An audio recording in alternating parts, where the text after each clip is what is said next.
Okay, I think everyone's logged in. Let's log in. Let's play Family Feud.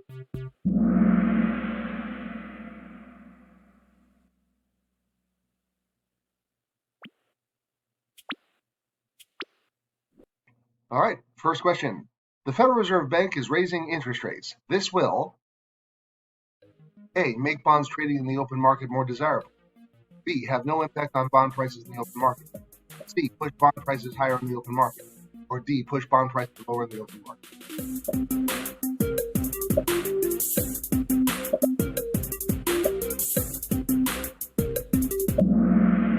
All right, most folks chose choice D, and I think I agree with you. But that is the best answer, right? If interest rates go up, what happens to the market price of bonds, right? The price of bonds go down. It's the inverse relationship. Perfect. All right, let's see how we do on this one. All right, Colby's in the lead here, followed really closely by Kimberly. Let's check our next one. Systematic risk would include all the following except A. Interest rate risk. B. Business risk. C. Inflation risk. Or D. Market risk.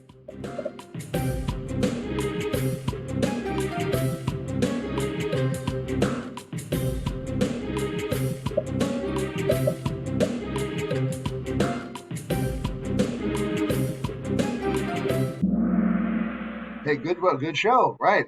A systematic risk, okay, is one that's inherent to the system, right? It's a risk that's inherent to those types of investments. And it does not help to diversify against systematic risk because all investments in that category have that risk. But this is an except question. So which one is the non-systematic risk? Is business risk. That's the risk you've invested in a business and the business is not performing as expected. And maybe the value of its investments reflect that disappointing performance. Okay, good. All right, that's the best answer choice. Good. Interest rate risk is a systematic risk because it applies to all bonds. If interest rates go up, the market price of bonds go down. That's true for all bonds. It's just maybe just a matter of degree. All right, so scoring some more points. Colby maintains a narrow lead. Amy moving up on the board.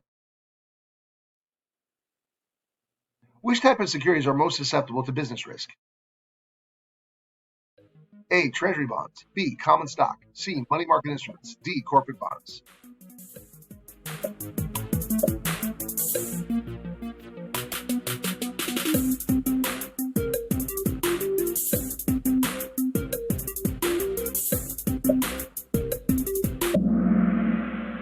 All right, pretty good here. So kind of a mix here between common stock or choosing between corporate bonds. All right, business risk, again, that's the risk that you've invested in a business and it's not doing as well. Now, treasury bonds, no, because, right, it's not a business, right? It's a government bond. Money market instruments, not very susceptible. First off, they're short-term debts with high credit ratings. And by being short-term, I mean comes due and matures in less than a year. Very little level of risk. Now, true, both common stock and corporate bonds can be susceptible to business risk. Which one is most susceptible? Yes, it's common stock. Common stock, of course, the stock of a company is much more volatile and much more, much higher ups and downs, especially if the business is not performing. The price of the stock can get hit pretty hard. Kimberly takes the lead, a very narrow lead, but with 3 in a row. Nice. Listed stocks listed for trading on a U.S. stock exchange eliminate which type of risk? A. Equity risk. B. Liquidity risk. C. Market risk. D. Price risk.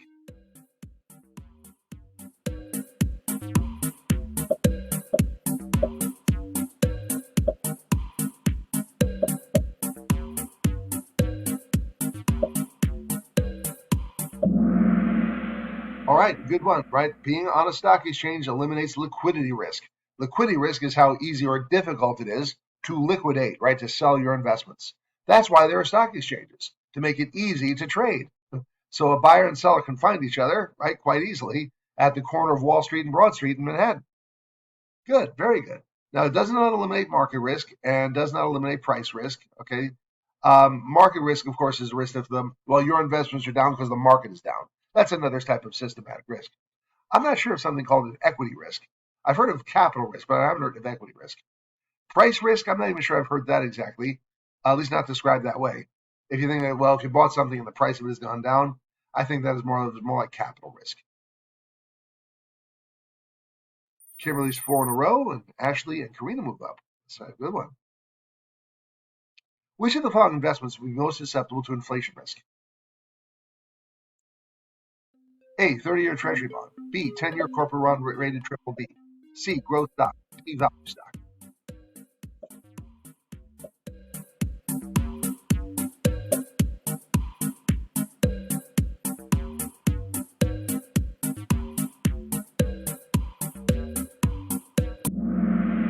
All right, more folks choosing choice A, and I think I agree with you. First off, why is that? Inflation risk, of course, is the risk that inflation is eroding the value of your investments while you're waiting for them to grow or mature. Stocks at least have a hedge against inflation because the rate of return on the stock market in the long run, on average, hovers between 8 and 10% a year. Sometimes, of course, a lot more and a lot less, but on average, inflation tends to hover roughly 3.5%. A treasury bond is government guaranteed, which means it has a very low interest rate. So it may be so low, in fact, that it won't be able to keep up with the rate of inflation. Also, the rate is locked in for 30 years, so making it even more susceptible. A corporate bond rated triple B is going to have a somewhat higher interest rate, a higher coupon. That has a better chance of at least matching, keeping up with inflation. Did great. Kimberly's 5 in a row. Karina moves up. Awesome.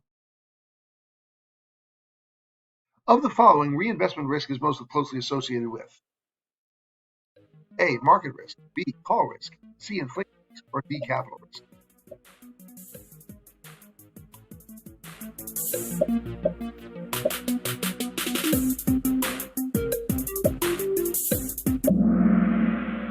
This was actually a rather difficult one.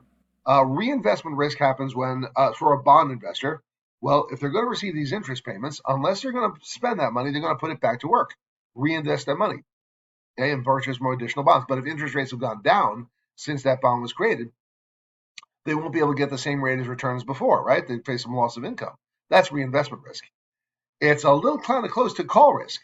Call risk happens when a bond is called away, right? That means the corporation cashes out investors prematurely, gives them their money back. More likely they're going to do that if interest rates go down, then they can cash out these old bonds and issue new bonds at a lower interest rate. So, but then again, for the investor, they get their money back, but now they got to put that money back to work and invest it someplace else. But also, if interest rates have gone down, they can't get the same rate of return as before. So they're not exactly the same thing, but they do have some similarities in that sense. Okay. Now, market risk, remember, is the risk that if your investments are down because the market's down. Dow's down 1,800 points. All right, Kimberly, 6 in a row, really into a rather sizable lead. Prepayment risk is associated with which type of securities? A, corporate bonds. B, municipal bonds. C, GNMA. D, treasury bonds.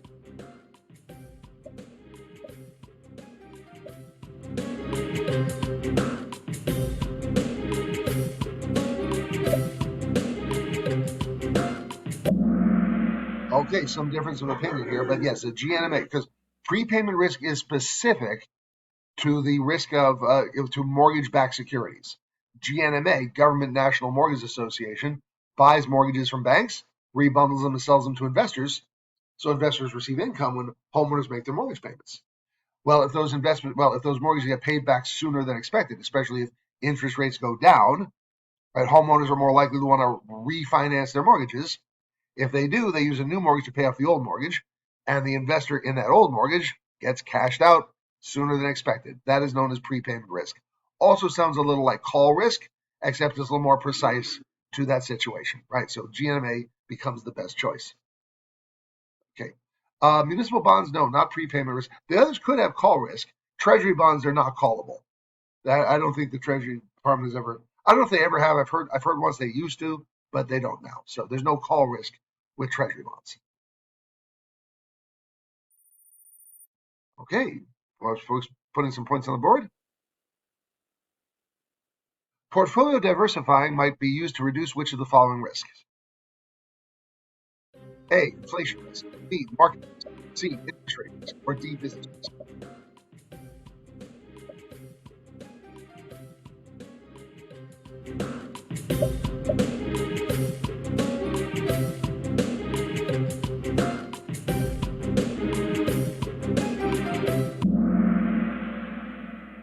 All right. Hang on a second. Yeah, portfolio diversifying. Remember, you can diversify against the non-systematic risk. The systematic risk, it doesn't help to diversify because all investments in that category have that type of risk. But so even having a fund, mutual fund, won't help you out with those types of risk. The non-systematic risk, those risks that are individual to a particular investment, those you can spread around. Business risk is a non-systematic risk, right? The business is not doing as well as expected. You can diversify that, and that's where having a mutual fund comes in because you get instant broad diversification. Market risk is a non-systematic risk. I'm sorry, I got that wrong. Market risk is a systematic risk. All investments, if the market's down, your investments are down. Because to some extent, right, if you have a marketplace, you're kind of at the mercy of the overall market. Stock market, bond market, real estate market, gold market, whatever it is market. Okay. Yeah. Okay. All right. Please let me know if that's not totally clear. Okay. If you need just a little extra help with that, let me know. A change to tax rates on dividends would be an example of A, liquidity risk, B, legislative risk, C, purchasing power risk, or D, currency risk.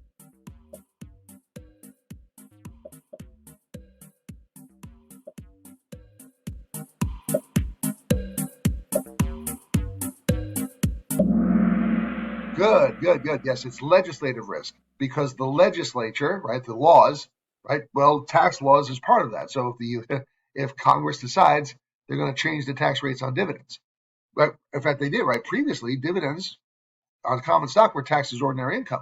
Now they're taxed at a preferential rate, right, the same as long-term capital gains rate. Well, they can change their minds again and make them dividends payable as ordinary income again. So that could be a possibility. So yes, that is legislative risk. Okay, purchasing power risk is another word for inflation risk. Liquidity risk is how if it's difficult to sell an investment. Currency risk applies to foreign investments. If you have to convert foreign currency back into U.S. dollars. All right, more points on the board, and Karina moves up. Call risk is most closely associated with A, reinvestment risk, B, market risk, C, financial risk, or D, currency risk.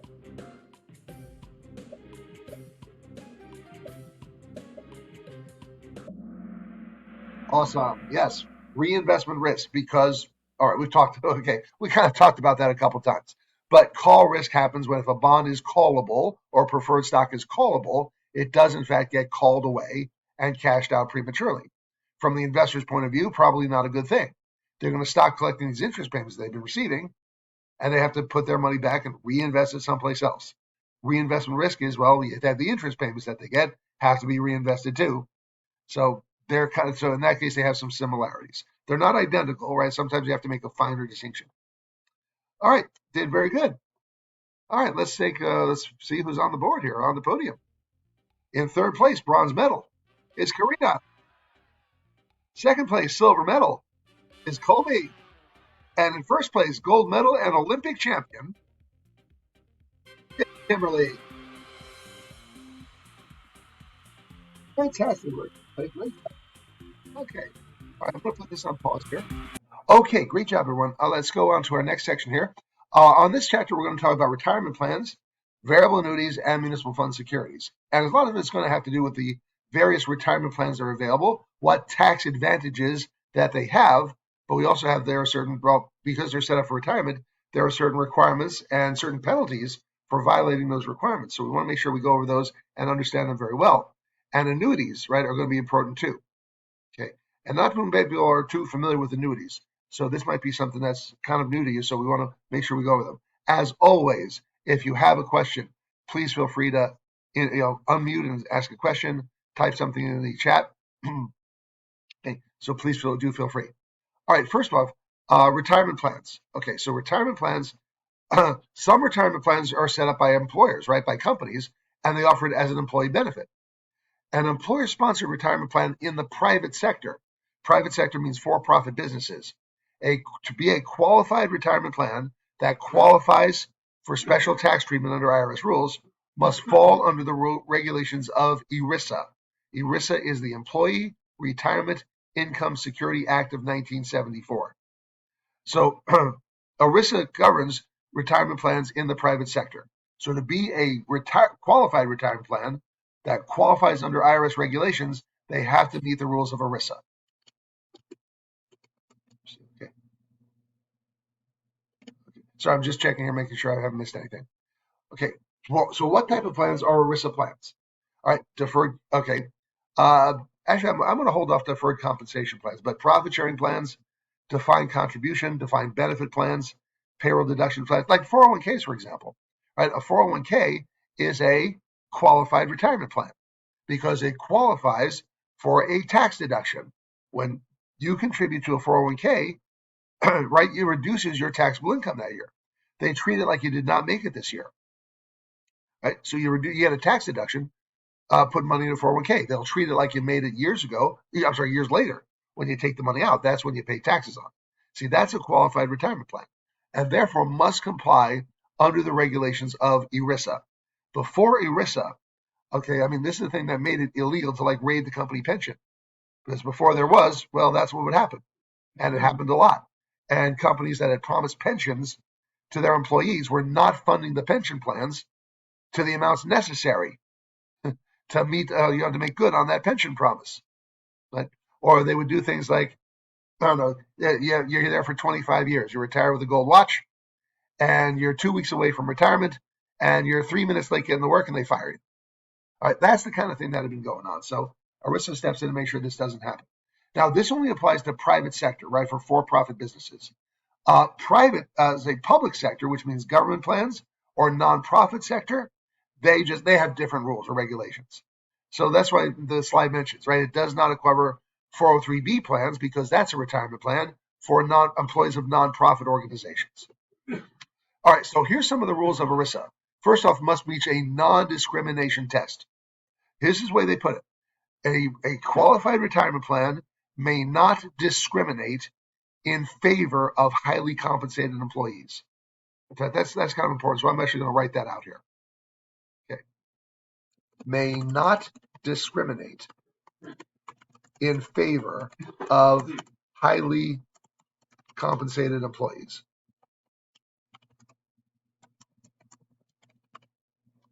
What that means is that a qualified plan under IRS rules may not be top heavy to executives, managers, business owners, the people at the work of the company who make the most money. All eligible must be eligible, all available employees, and they have to meet certain tests, both in breadth and depth of participation. So rank and file employees also have to participate, and if it becomes top heavy, right, it doesn't pass the test, those highly compensated employees, HCEs, may be limited as to how much of their money they can defer into a retirement plan. So there's a little carrot and stick here to make sure that they meet that requirement. Also, ERISA says that a plan must be offered to all employees who've worked full-time, which means 1,000 hours a year, are 21 years old, and have been with the company for at least a year. Now, the company may make it available, right, to 18-year-old part-time new hires, right, but must make it available if you're full-time, been with the company a year, and 21 years old. Right. Firms are also allowed to set a vesting schedule. Vesting means ownership, right? That's what it means, okay? So when do you actually own your contributions to your account? When are they available to take with you should you leave the firm? Now, your own contributions, like in a 401k, what you take out of your paycheck, you're immediately 100% vested. It is your money. If you leave the company, you can take it with you. It might be the employer matching contribution that could be subject to a vesting schedule. So in a vesting schedule, they basically make it available to you over a period of time as an incentive, right, to stay with the company for a longer period of time. Okay. Vesting schedules can either be cliff vesting, which means it basically shows up at once. Right? So like a 3-year cliff vesting. So like once you're with the company for 3 years, the matching contribution is 100% yours to take with. If you leave before 3 years, you basically leave the matching contribution behind. Or it's called graded vesting, where they can grade over a period of time, right? So it's like overslowed. So for example, maybe like 20% per year over 5 years. So once you've been with the company for 1 year, you can take 20% of the match. 2 years, take 40%. And once you're with the company 5 years, that's 100% yours to take. And by the way, it's years of service, not years of participation. People sometimes get goes confused. Now, it's not how long you've been participating in the plan, it's how long you've been with the company. All right. Also, ERISA says that an employer is a fiduciary who must always put the employee's retirement plans and employees' interests ahead of their own at all times. Okay. And plan assets must be separated and segregated from the firm's assets, and they cannot be attached, which means if somebody sues the corporation, they cannot sue them for the amount of the retirement plan. That is employee money. So here, okay. All right. So question here is, what's the difference between cliff vesting? Make sure. Vesting schedule or graded vesting. Graded vesting is one of two forms of a vesting schedule. Now, by the way, companies may not even have a vesting schedule. Some companies are like, you are immediately 100% invested in your contributions and the matching contributions, right? All yours, right away. But some companies, they want to do an incentive to stay longer. So graded vesting means it's like a bit over time, where cliff vesting is like walking off a cliff, okay? It's all like instantly all of a sudden. That's what cliff vesting is. Okay, so that makes sense so far.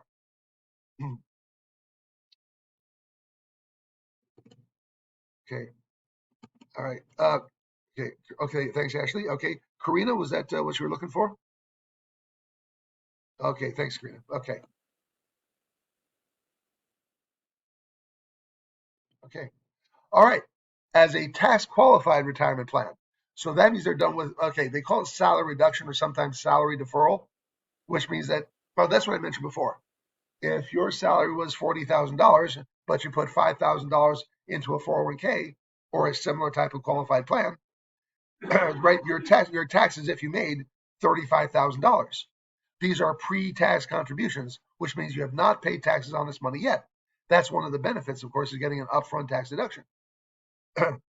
The earnings grow up also on a tax deferred basis. So it means as long as it's in a qualified retirement plan, you don't have to pay taxes every year on interest and dividends and gains, right? All builds up tax deferred, which is good because it lets your money grow and compound that much faster if you don't have to pull a certain amount for taxes. Okay, so ERISA plans, right, are qualified plans. They are tax qualified. Then we take the money out, presumably years later after they retired. That's when they pay taxes on it. So that's like a salary deferral. So they treat it like you made it later in retirement rather than making it now. Okay. And by the way, taxes later is always better than taxes now. Okay. So now a non-qualified retirement plan. Well, like I said, well, as you might imagine, means it does not qualify for the special tax treatment under IRS rules, right? It does not qualify for upfront tax deductions. So these contributions are made with after-tax money, already paid taxes before putting the money in. Now, you still get the major advantage here of having your earnings grow on a tax-deferred basis. Again, that lets your money grow and compound faster. When they take the money out, presumably again years later once they retired, the contributions they already paid tax on once. So you don't want to pay taxes again a second time, right? Once was enough. Only the growth is subject to tax. Only what they pull out of it more than they put into it. That's the part that's subject to tax in a non-qualified plan. Now before, that's why I said the deferred compensation plan, that's actually a non-qualified plan. Okay, which means that instead of taking your full salary now and paying taxes on that now, you get to take your salary later, again after retirement, and that's when you pay taxes on it. And you sure hope that company doesn't go out of business by then. Okay. All right. Now, non-qualified plans, therefore, do not fall under ERISA regulations. So they don't have to meet the requirements. So a non-qualified plan can discriminate, right? It can be like an executive-only plan. Okay. All right. Retirement plans come in two major categories, two main flavors, defined benefit and defined contribution. In a defined benefit plan, you know what your retirement benefit is going to be. It's going to be based on a formula that if you work for the company for so many years, you get so much percent of your salary when you retire. Okay, so they use an actuary, right? That means, so use actuarial tables, which estimate life expectancy, and basically create a pension, pay an annuity for an employee. Now, they do have to, again, under ERISA, they're required to fund the retirement plan as necessary to meet that requirement, to meet that obligation. Therefore, there is that liability of an unfunded or underfunded pension. Right? It hasn't been paid enough. Okay, I don't think there's a slide for it, so I'll bring this up here. But what happens if the company goes out of business or something like that? What if they go bankrupt? Okay, so then the pensions can be made by what's called the Pension Benefit Guarantee Corporation, right? Which is a nonprofit organization. It's funded by member deposits, right? Contributions to it, kind of like dues, and they will be there to basically make up, right? To basically ensure a pension plan in case the parent company does go out of business and employees aren't stuck. No, they don't have a pension anymore. So that's it, right. So that's the defined benefit is a traditional pension plan, and you don't see those as much anymore. Okay, so unless you're like except for like state retirees or something like that. Okay, so why? Because who has the investment risk in a defined benefit plan? Who is holding that investment risk? Can you tell me? Who's got the investment risk in a defined benefit plan? Okay, someone said the employee. Is it the firm? Okay. With a defined benefit plan, it is the employer who has the risk. Okay. Because the employer has to fund the benefit and they have to get some rate of return on their deposits, right? Enough to meet their guarantee, the pension that they've promised to their employees. So they've got the investment risk. The other kind of is a defined contribution plan. In defined contribution, you know what goes in. So the employer sets up an account for each employee, and then some amount of money goes into their defined contribution plan.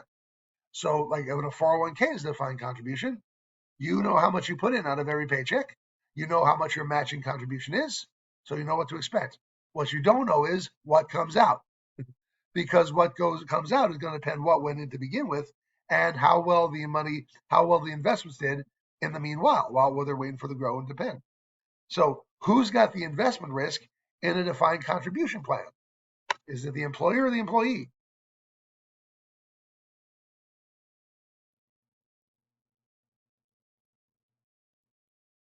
Yeah, exactly, right? Okay. In defined contribution plan, the risk is on the employee.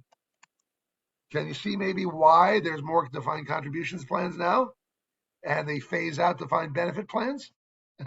I mean, there's multiple reasons for that. For example, defined benefit plan, you kind of expect to work for the company for just about your whole career. Well, people don't work at companies for their whole careers anymore. Hey, people not only change jobs, they change careers, maybe even a few times. Okay. So in defined contribution plan, one advantage is portability. Because if you got a 401k, you've got an account that's in your name, and you can take that with you. And if you change companies, you can put it in their defined contribution plan or your own IRA. Okay, now since with contributions, this money is being set aside for retirement and gets some specific tax benefits for doing so. So there's a penalty for taking out a premature distribution. So because that's what it's set up for, and they've used it for something else, there's going to be taxes plus a penalty. So if they take money out prior to the standard retirement age, which is age 59 and a half, whatever they take out will become taxable income that year plus a 10% penalty on top of it. So, right, so I'd avoid taking a 10% haircut if you all can. Why age 59 and a half? That's 59 years, 6 months. I don't know why. Why, what's the deal with a half birthday? But let's get an idea. My birthday's in January, and it's not too early to start shopping for presents. Well, this means my half birthday's in July. So I'll turn 59 and a half in July of 2000. So then I have all right, after that, I can take money out from my qualified retirement plan or an IRA. I'll still pay taxes on the distribution, but no 10% penalty. Now, there are some things that waive the 10% penalty. Now, some of them are really drastic. Okay, like if the person passes away or is like permanently disabled. It can also be for covering medical expenses more than 10% of their adjusted gross income. They're like big medical bills, right? More than 10% of what you make. They can also, let me put it this way. Here's something to break. Yeah, person has a child. Okay, it doesn't. They could draw $5,000 or $10,000 for a couple for adoption expenses or childbirth expenses. There's another one. It's not on here, but first-time home purchase. Let's see if I put this on here, right? First time home purchase up to $10,000. Now remember, the gross will still be taxable income, just no 10% penalty. If they made after leaving the company, as long as they're after age 55, okay. Or this one here, this is one of the big ones here. It says five. No, that should be five. Not, the number five shouldn't be there. It's more like, okay, if they retire, or okay, if they take money out early, but if they take money out in substantially equal periodic payments based on life expectancy. So using actuarial tables to say, well, basically this is how much you're expected, how long you're expected to live, and basic payments based on that. Okay, as long as they're substantially equal, doesn't have to mean to the penny equal, and periodic means on a regular intervals, whether it's monthly or quarterly or semi-annually, but just periodic on a regular basis. What else do you know? What does that sound like? What else do you know that lets you take money out on substantially equal periodic payments? What does that sound like? Okay. Anyone have a guess about it? It's not RMDs. It's not required minimum distributions, though those are important too.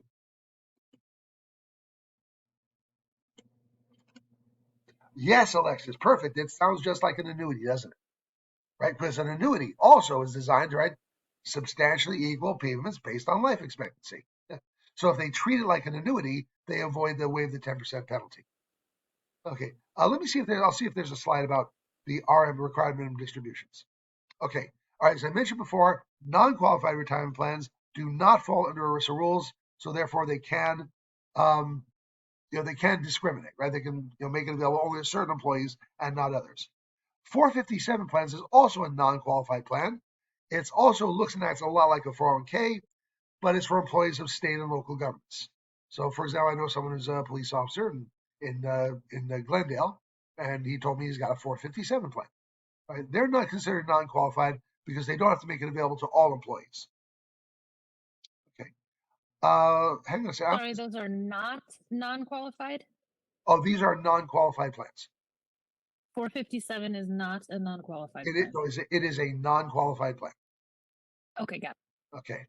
Okay. Right. And why? Because they don't have to make it available to all employees. They can only make it available to certain employees. All right. So let's see. Now, this was set up for people who did not have access to a retirement plan at work, right? Which they get as an employee benefit. So instead, they can set up their own personal retirement plan, a qualified retirement plan, and that was known as an individual retirement account or IRA. Now, anybody who has earned income can contribute and put money into an IRA. Earned income means wages, salaries, tips, commissions, and bonuses. So basically, if you got a job or running a business, you can put some money into an IRA. Okay, now remember, they're individual accounts. There's no such thing as a joint retirement account. So they're each for one individual purpose. They can put in now there's a contribution limit how much they can put in. It's either 100% of their earned income or up to a certain annual limit. Now the annual limits can change potentially every year. So that's why I don't worry so much about memorizing what the limits are because they can potentially change. But this year is $6,500. Okay, so you can contribute up to $6,500 if you got a retirement account into an IRA, if you have earned income. Okay, now if you work part time, made $4,000, well then you can only contribute $4,000. Okay, so that's the limit. Now if they're married filing jointly, they can contribute to them. So something called the spousal IRA, a working spouse can contribute on behalf of a non-working spouse. So between the two of them, they can contribute $13,000, but just not more than $6,500 going to any one person's IRA. Now, this contribution limit, by the way, is adjusted periodically for inflation. Like last year, it was $6,000. This year, it's $6,500. We'll see what happens for next year. So they can be adjusted in $500 increments. One of the features also of the tax what's it called? The Tax Reform Act of 1997 employed a catch-up contribution for people who are age 50 or more. because somebody maybe got a late start in saving for a retirement plan. They have a catch-up provision. So if someone turns age 50 that year, they can contribute something amount over and above the standard contribution limit. This year it's $1,000. It can be adjusted for inflation. Okay, it was the $1,000 last year, so it wasn't adjusted this time, but it can be adjusted for inflation. So for age 50 or more, it can contribute up to $7,500. For the test, by the way, assume someone is under age 50 unless you're told otherwise or given some reason to think otherwise. So for right now, go with a contribution limit of $6,500 or 100% of earned income. Now, also contributions for each year can be made up until the tax filing deadline in the following year. Now, tax filing, of course, is in most years anyway, April 15th. So you can still make contributions for 2023 right up until April 15th of 2024. So and still make tax deductible contributions. Okay. Now, the contributions to an IRA, right, they're like a qualified plan, and in most cases are tax deductible. Now, the reason I say most cases, there are some exceptions.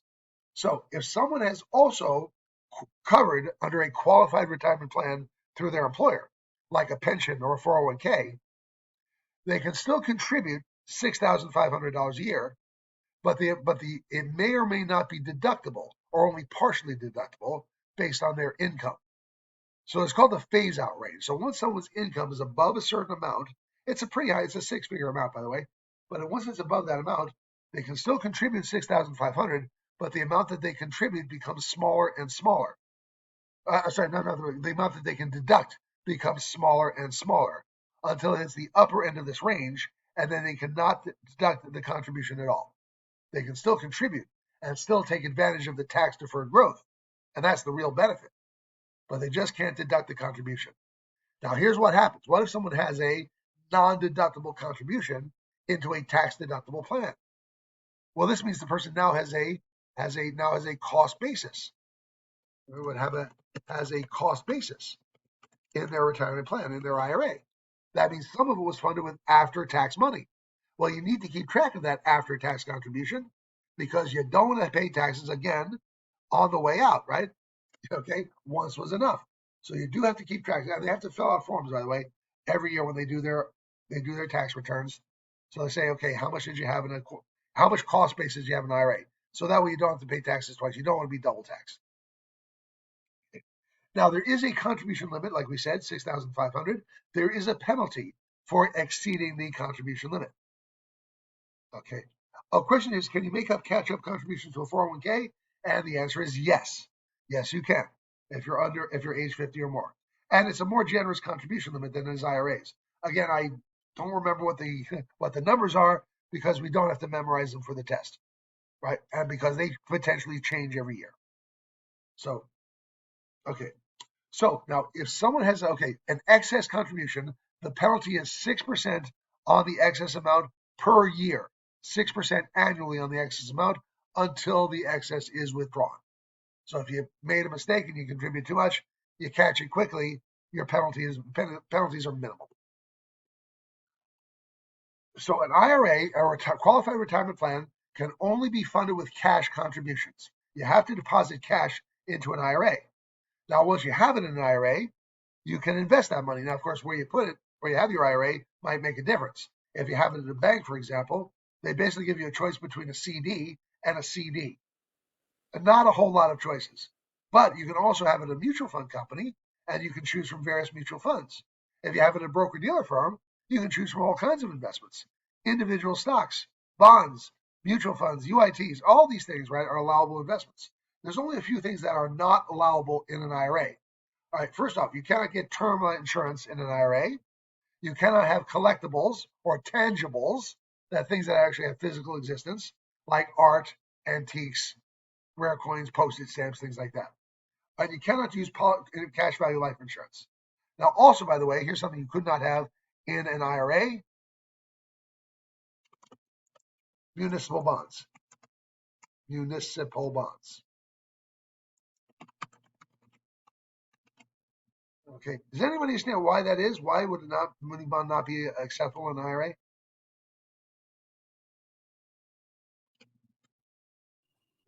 Taxes and capital gains, Well, possibly. yeah, well, that's the thing, right? First, capital gains. Capital gains are trading profits.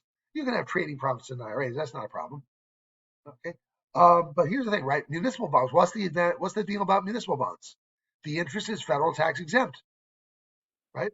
The trade-off, of course, is that municipal bonds, since they're federal tax exempt, get a much lower interest rate, a much lower coupon.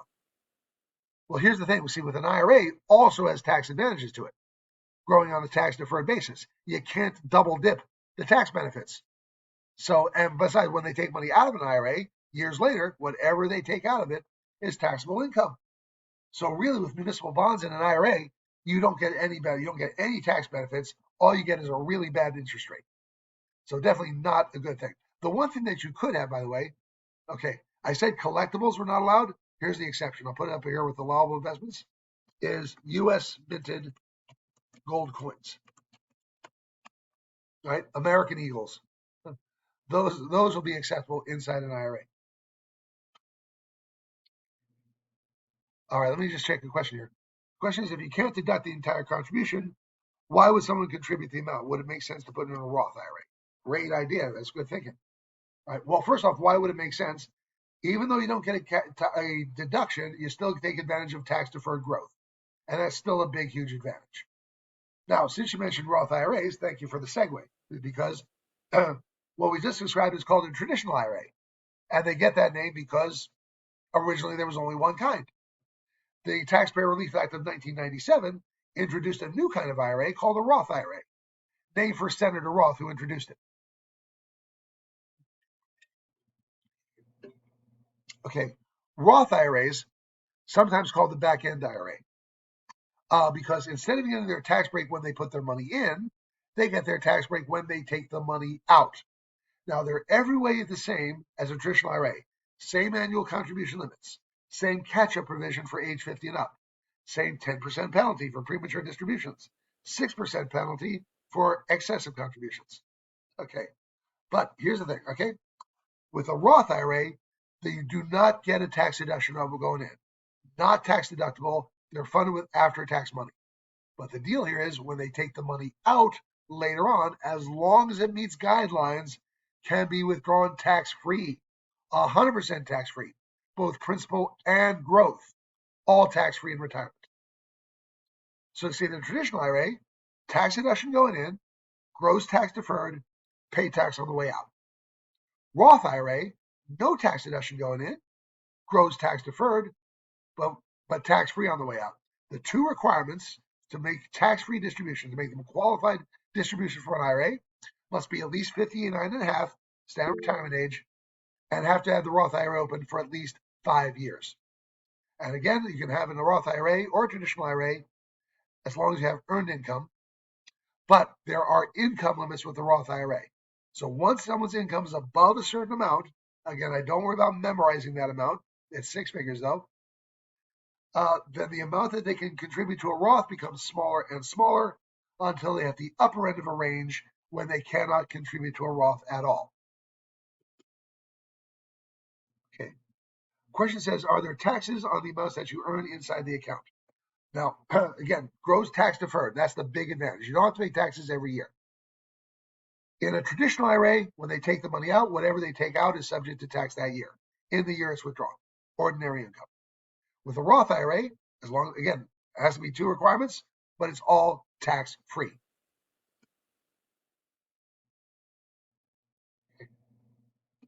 Okay.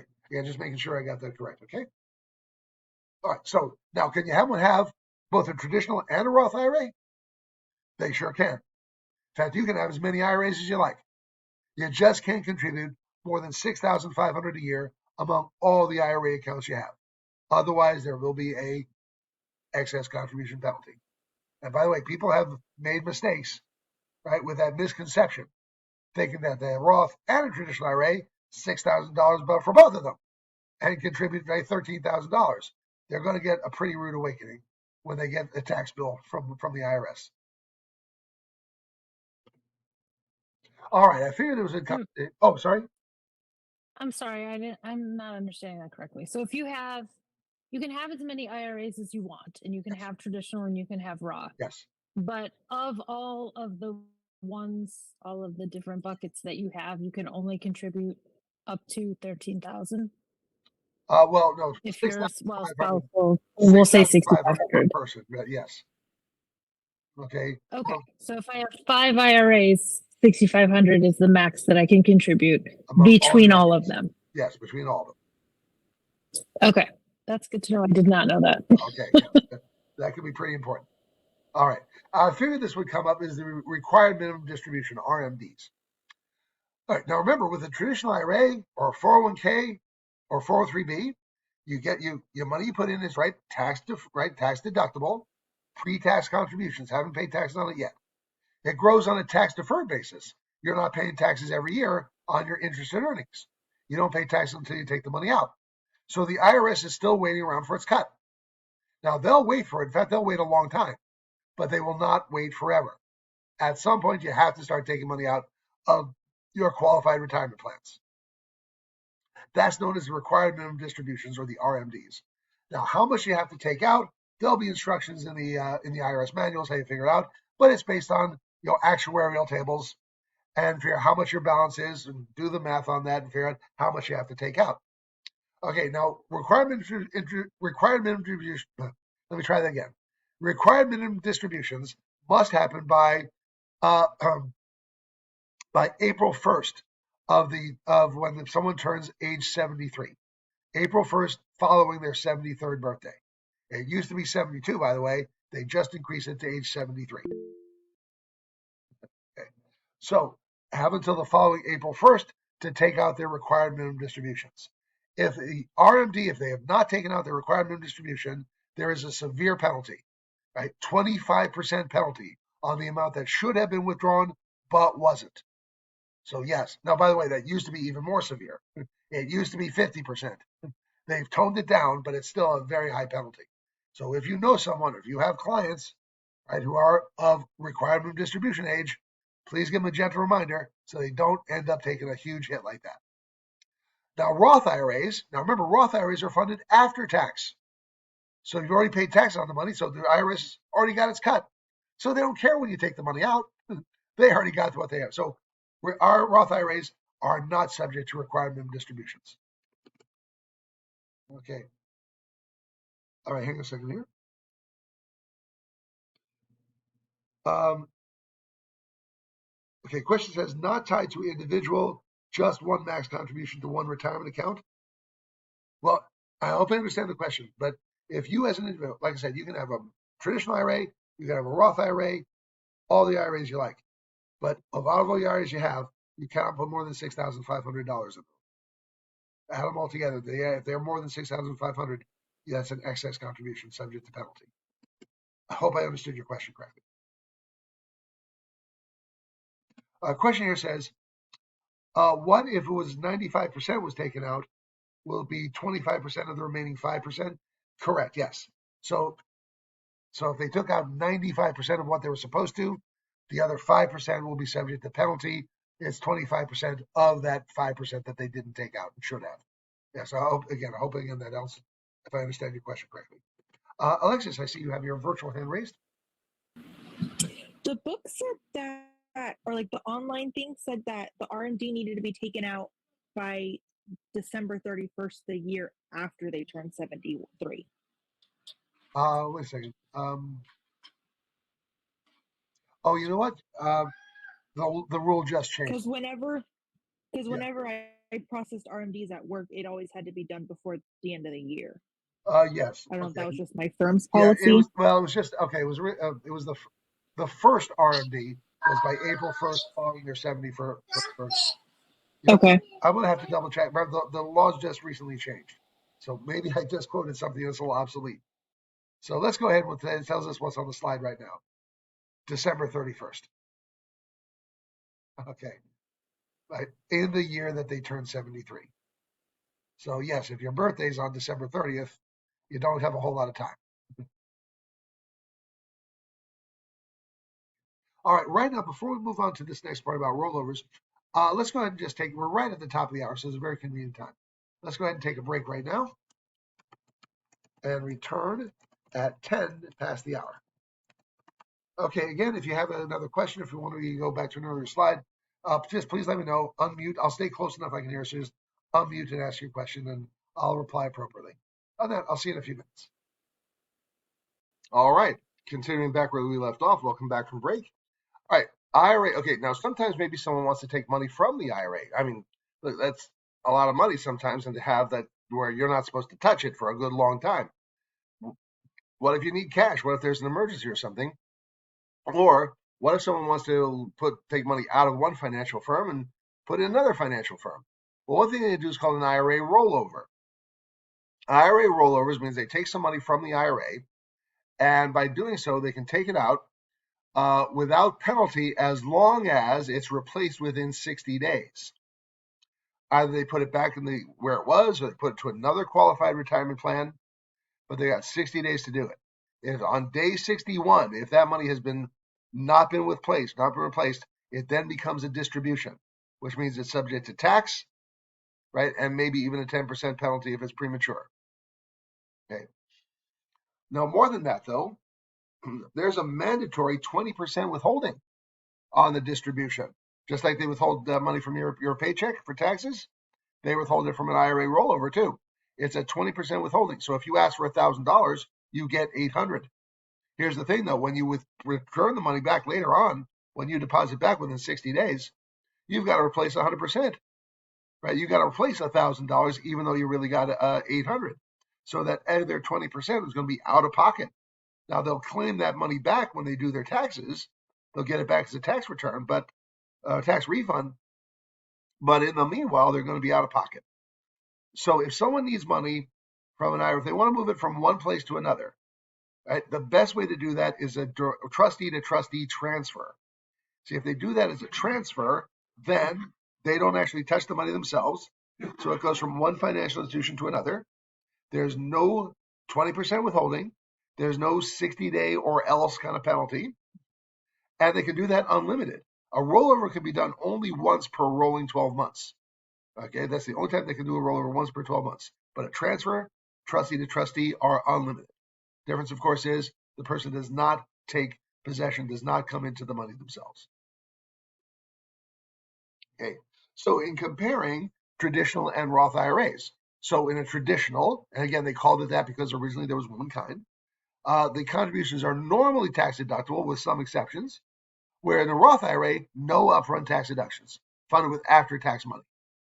Both of them, if they take the money out prior to standard retirement age, 59.5, right, is taxable income plus a 10% penalty on top of it, with some exceptions that waive that penalty. In a traditional IRA, when they take the money out, presumably years later, whatever they take out then, right, if it was tax deductible going in, is taxable on the way out. If they had a after-tax contribution, right, a non-deductible contribution, then they would have a cost basis in the IRA. That part can be withdrawn tax-free because it was, right, already paid tax on it once. With a Roth IRA, the distributions are all 100% tax-free, both principal and growth. They get their tax break on the way out. Do you see why some people like the Roth IRA? Do you see why I converted mine from traditional to a Roth? And by the way, they both grew on again on a tax-deferred basis in the sense that you don't have to pay taxes annually on interest, dividends, and gains, which again helps your money grow and compound so much faster. People can, by the way, yes, convert a traditional to a Roth IRA. If they do so, they're taking a tax-deductible plan and turning it into an after-tax plan. So whatever they convert that year becomes taxable income to them. Let's say if they convert $10,000 from a traditional to a Roth IRA, treat it like they got a pay raise of $10,000, and they'll pay taxes on that $10,000. But that's the idea, right? Pay the taxes now, get it all out of the way, so they can withdraw it tax-free later on. Now, sometimes say, well, which one's better? Which ones should you do? Traditional or Roth IRA? The real answer comes down to what is someone's tax bracket? Okay. Now, again, with Roth IRAs, if their income is above a certain amount, they may not be able to contribute or only partially contribute to a Roth. So they may have to do both traditional and Roth anyway. but it basically has to do with their tax bracket. See, if someone's in a high tax bracket now, they're going to get more benefit from a traditional IRA because then they can deduct a larger percentage of that contribution that makes a bigger deduction and reduce their taxes that much more. When they take the money out, that's when they pay taxes on it. But after retirement, maybe people might have not making as much money. Maybe they step down a tax bracket or two after retirement, so they'll pay taxes later, but at a lower rate. For someone who's in a modest or average tax bracket now, they might be better off with a Roth IRA. Okay? Because they don't get as much of a deduction up front, but when they take the money out later on, that's when they pay it tax-free. And some people prefer that just because, hey, it's one less thing they have to think about, is paying taxes on the distributions. So that can be useful for you. That can be very helpful. Okay, so there's a question about the tax bracket or an example. I would say this. So how do you know if someone's in a high tax bracket? First off, if their tax bracket is in the 30% or more, that's definitely a high tax bracket. If it's 28% tax bracket, probably is. All right, it's kind of like 25% or lower, probably not. Okay, that's probably the best way to think about it. So, and you won't have to get any more in detail than that for the test. Just know what's a traditional Roth IRA, and maybe just an idea of what's the comparative benefits and drawbacks of each, and who they're maybe best suited for. Okay. All right, now let's suppose our questions about variable annuities, okay, or even annuities in general, whether they're fixed or variable annuities. An annuity is a contract with a life insurance company. Now, normally think life insurance pays when someone dies. But annuities are a lifetime benefit. They pay for as long as somebody lives. So what an annuity is a contract with an insurance company. Someone will deposit money with a life insurance company and place it into an annuity, and there's some tax benefits for doing that. Okay. And then the insurance company then guarantees it's going to distribute that money over a period of time, over the life of the contract. In fact, if you notice, the word annuity has the same root as the word annual, right? It's going to make payments over a period of time for a number of years. What it is, as I said, it's payments for the life of the contract. The life of the contract is basically the life of the person, right? The life of the person. So basically, they're offering, but again, is a guaranteed lifetime income. No matter how long somebody lives, the insurance company guarantees lifetime payments. Even if their annuity runs out of money, the insurance company guarantees lifetime income. People are concerned. What happens if I live longer than my money? That's what annuities address, by having income that you cannot outlive. Now, there's different ways of putting money into an annuity. Let me see if they mention here. Okay. I'm sorry. Okay. Different ways of putting money into an annuity. Earnings can be made after tax. Now, so again, they're non-qualified plans. There's no tax deduction up front. They are funded with after-tax dollars. They can make a lump sum deposit, which is called a single premium annuity, or they can make payments to it. They can add to it over time. Okay, and that's called a periodic premium annuity. Let me write that out for you here. Periodic premium annuity. Add to it over time. The tax advantage is, even though there's no tax deduction going in, but earnings still grow on a tax deferred basis. Again, it means you don't have to pay taxes every year on earnings, gains, dividends. Nothing is taxed until it's taken out. And then when they do take it out later, it's just the growth that's subject to tax, right? That's when the part's taken out. So then they can decide, well, they take money out on the annuity, and they can either do that as an immediate annuity. Let me write that out for you too. An immediate annuity, which means they start taking money out right away, or at least within the first year. Or they can let the money sit and grow for a while before they start drawing out of it. That would be a deferred annuity. Okay. Now, with annuity, when they take money out of annuity, in fact, this is true for all retirement plans, IRAs, 401ks, and annuities. When they take the money out of a retirement plan, if that money is subject to tax, it's taxed as ordinary income, whatever tax bracket someone falls into. You never get the capital gains rate with any type of retirement plan.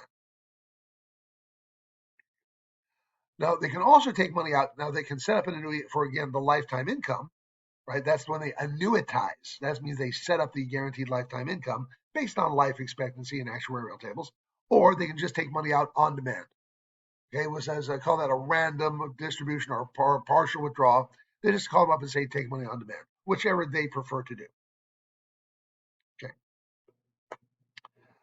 Then there's the matter of, well, you got this money on deposit with the insurance company. What kind of rate of return is someone going to get on their deposits? Okay. All right, so one way is a fixed annuity. In a fixed annuity, the policy owner is going to receive a guaranteed minimum return from the insurance company. Very safe, right? The insurance company guarantees this payment, but on the other hand, pretty low paying. Doesn't pay a whole lot. It's safe, but low paying. So now the funding, therefore, the money is placed in the insurance company's general account.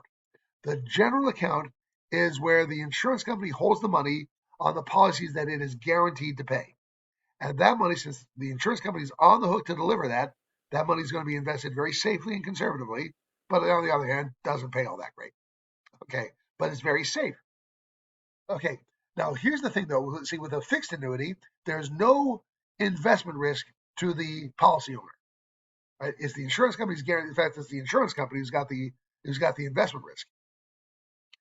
But on the other hand, there is inflation risk because when this annuity is set up, when they start taking payments out of it, they're going to get a fixed payment basically for life. Well, as time goes on, right, they're going to get the same amount of payment, but it doesn't buy as much stuff. So their annuity is set up to pay $1,000 a month. Except, like 10 years later, $1,000 won't buy as much stuff as it buys you today. So there is an inflation risk, but no investment risk with a fixed annuity. If the policy owner wants to get a higher rate of return and is willing to take the investment risk, then the policy owner pick a variable annuity. In a variable annuity, the policy owner chooses the investments. That's what makes it variable. No more guarantees anymore about the rate of return. Right? Everything will depend on how well the investments do. And the money is going to be invested in what are effectively mutual funds. So in this case, in any type of variable product, whether it's variable annuities or variable life insurance, there the money is kept in a separate account. It's got to be separated away from the insurer's general account. Right? They got to keep those money separated because this money in the separate account is being invested in stocks, bonds, or a mix of both.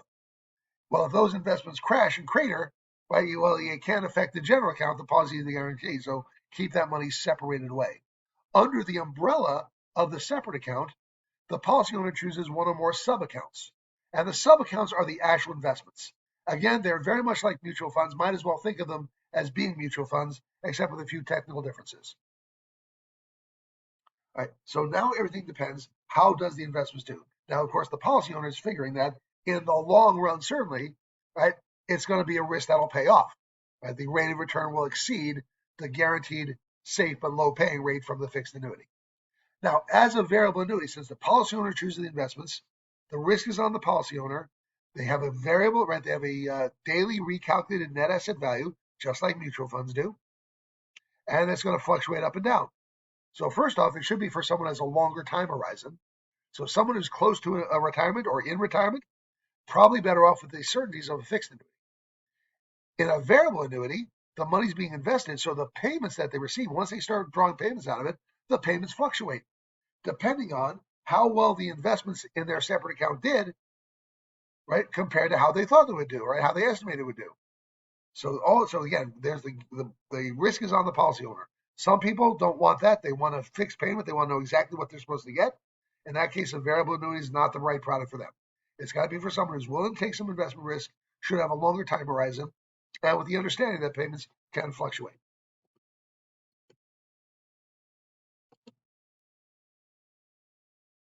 Okay. All right. So here's an example. How do we compare what a mutual fund is versus variable annuity? They're pretty much the same thing with some slight differences between them. For example, when someone puts money into an annuity, now, okay, I should make sure that there's two distinct phases to an annuity. There's two phases to it. There's the accumulation period. Accumulation period. This is the putting money in stage. Okay. And then there's the annuitization period.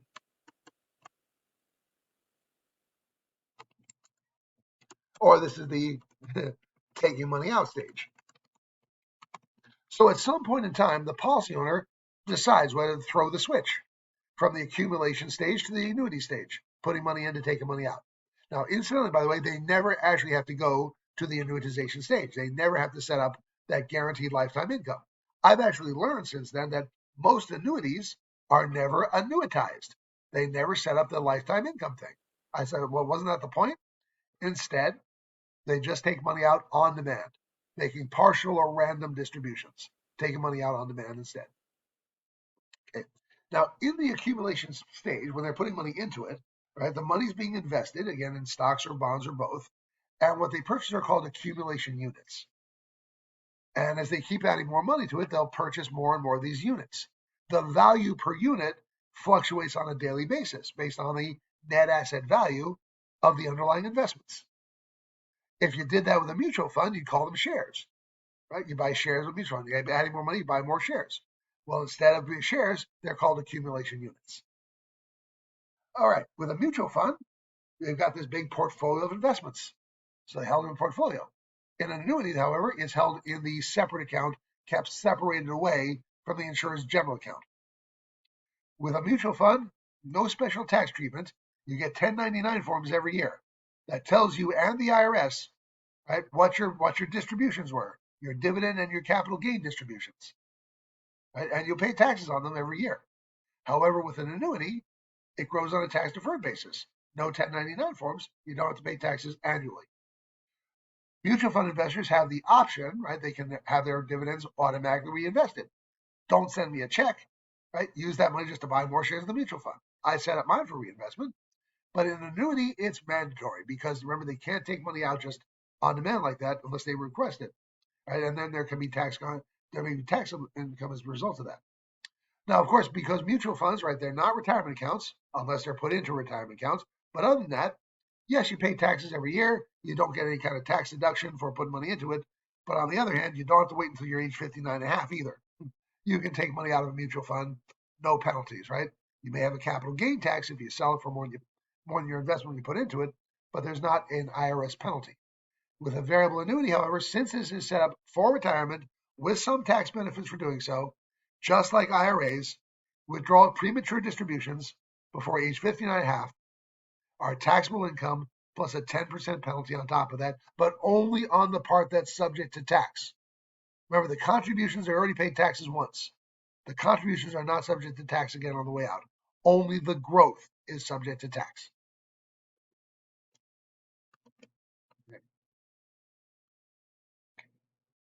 All right. So in the variable annuity, right, when they're putting money in stage, they're purchasing accumulation units. If they keep adding money to their annuity, they'll purchase more and more of the units, and the units, right, the value per unit fluctuates daily on based on the net asset value, just the way mutual funds do. And as I mentioned, reinvestment is mandatory, is required to reinvest any distributions, any dividends or interest that come from these investments in the separate account. When the policy owner decides to throw the switch from the putting money in stage to the taking money out stage, these accumulation units, which have been growing in number, then get converted into annuity units. At this point now, the number of units are now fixed because they're not putting money in anymore. They're in the taking money out stage. So now the number of units are fixed, but the value per unit still fluctuates on a daily basis, a daily net asset value, the same way mutual funds do. Okay. Now, once they annuitize, this is again, they're setting up the guaranteed lifetime income. Now, that income is going to depend, of course, on the amount of the value of the annuity, how much money's in it, the value, what kind of investments it has, and of course, the life expectancy of the annuitant. The annuitant is the person on whose life this is based. Policy owner, by the way, can be, but is not necessarily the same as the annuitant. Policy owner is the one who basically owns the policy, makes the premium payments. If they do it for themselves, they're also the annuitant. If they do it for someone else, right, then someone else is the annuitant. Okay, so anyway, but it comes out basically based on life expectancy, right? The actuarial tables say you'll so live for so many years and months. So they're going to base on that.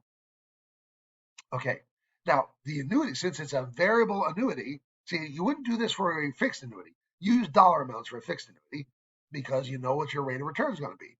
If a variable annuity, it depends on how your investments do, so they require accumulation units, which then get converted into annuity units. Now, the annuity units fluctuate in price, so that's where the investment risk comes in, but they do tend to keep ahead of inflation because the money is being invested in stocks and bonds or some mix of both. Now, if the annuitant passes away, still in the accumulation period, they never went to the annuity period, then the money that's in the annuity will go to a beneficiary or beneficiaries. The beneficiary is going to receive either the value of the separate account when the annuitant passed away, or it will be the amount that was invested, whichever is greater, the greater of the two. Yes. Okay. Now this is good news to the beneficiary because effectively the insurance company is guaranteed against market loss.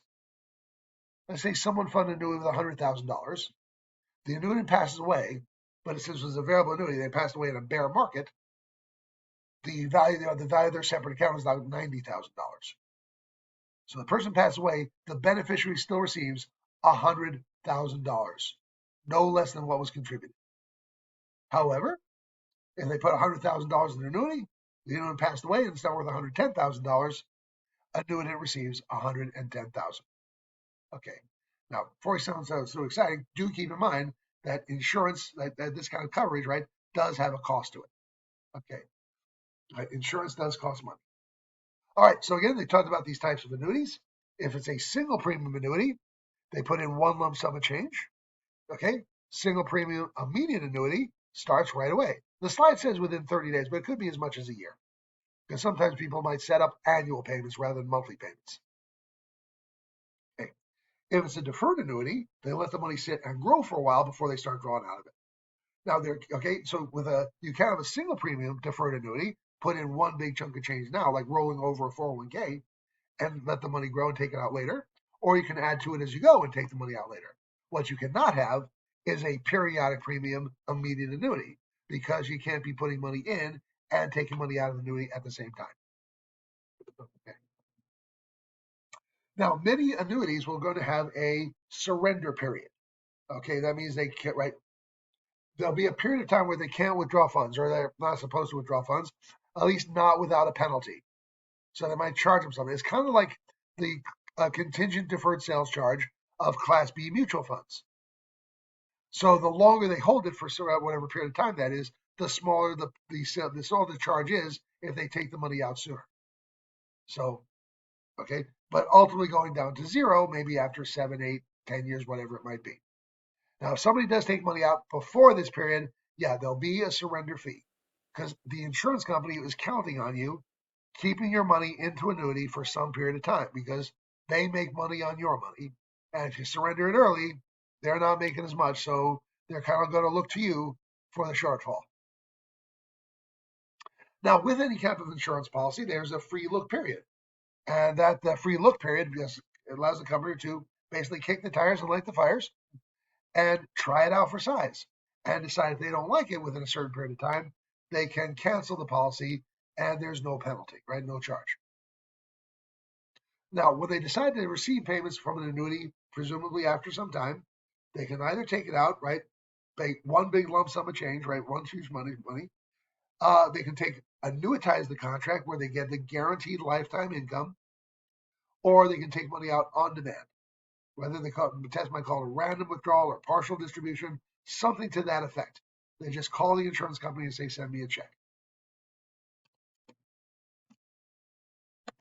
Okay. I'm just checking from time to time to make sure nobody had any questions. Okay. Now, if they annuitize the contract, okay, again, it's meant to be payments for life, but there are some variations on that.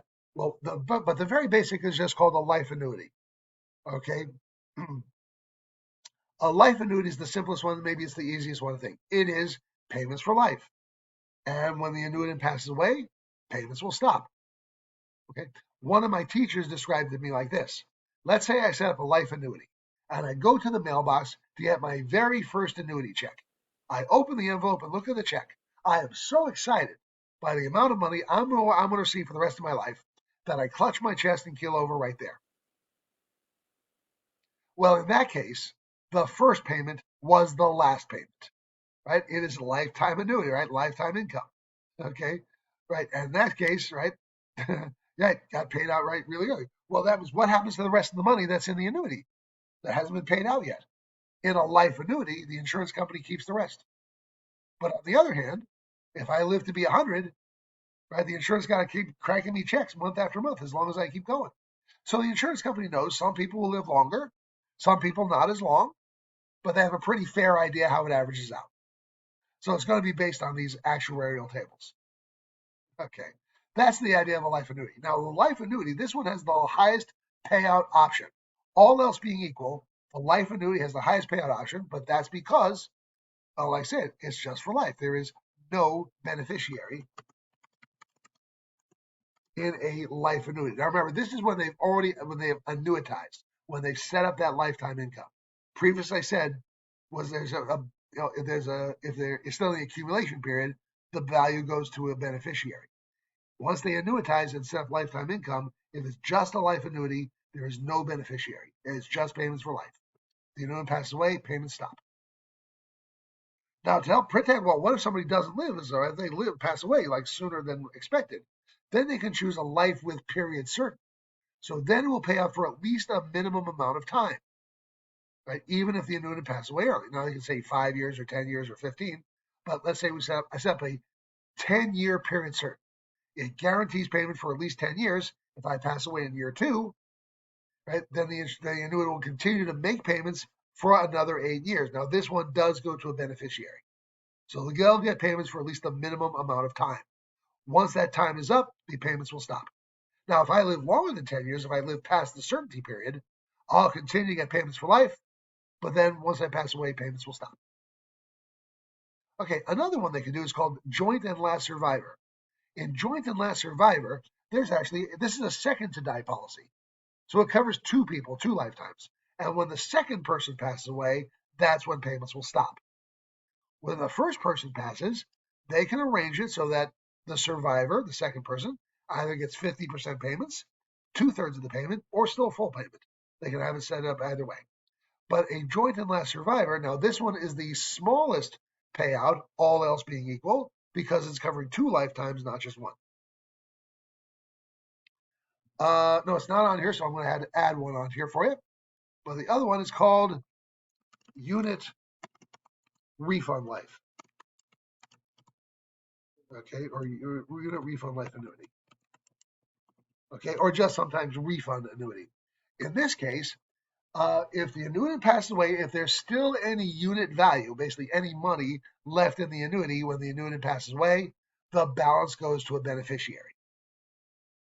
Right. Now, keep in mind, if someone has lived a good long life, longer than the actuarial tables say they will, there may not be anything left in the annuity, right? They might have all drawn it down, but in case they pass away sooner, any money left will go to a beneficiary. Oh, by the way, what about taxes on it? All right, for the beneficiary, a beneficiary will pay taxes on any of the growth that they receive. Anything that was taken out of it, more than was put into it. The annuity is funded with $100,000. The annuitant passes away, it's worth $125,000. Beneficiary gets $125,000, of which $25,000 is taxable income. Okay. Again, I'm just checking to make sure that anyone didn't have any questions. Okay. Now, as a variable annuity, anything with the word variable in it, it means it's both insurance and investments, because the policy owner chooses the investments rather than getting a guaranteed return from the insurance company. Any type of fixed annuity or fixed insurance is not a security. It's a contract where the insurance company has to deliver a promised amount if an event happens. Since these are, like I said, they're effectively mutual funds, so they are securities. They are registered, have to register with the SEC under the Securities Act of 1933. And also they have to be, right, they're under the rules of the Investment Company Act of 1940, because again, they're effectively mutual funds. And there's a prospectus, just like there is with mutual funds. Before we recommend variable annuities, now these things get complicated, and firms have to train their employees and keep them up to date on all the things about variable annuities. But before recommending one, again, recommendations must be suitable to the person you recommend it to. They have to be told about the features of the product. They have to be told that they'll have to pick their own investments, right? Some people may not want to manage their investments. Some people do. Some people have to know that the separate accounts that are available, right? What are the investment choices that are available to them? Kind of like a 401k, right? With your 401k, you get this menu of investment choices, kind of like that. In that case, you get this menu of various sub accounts. Okay.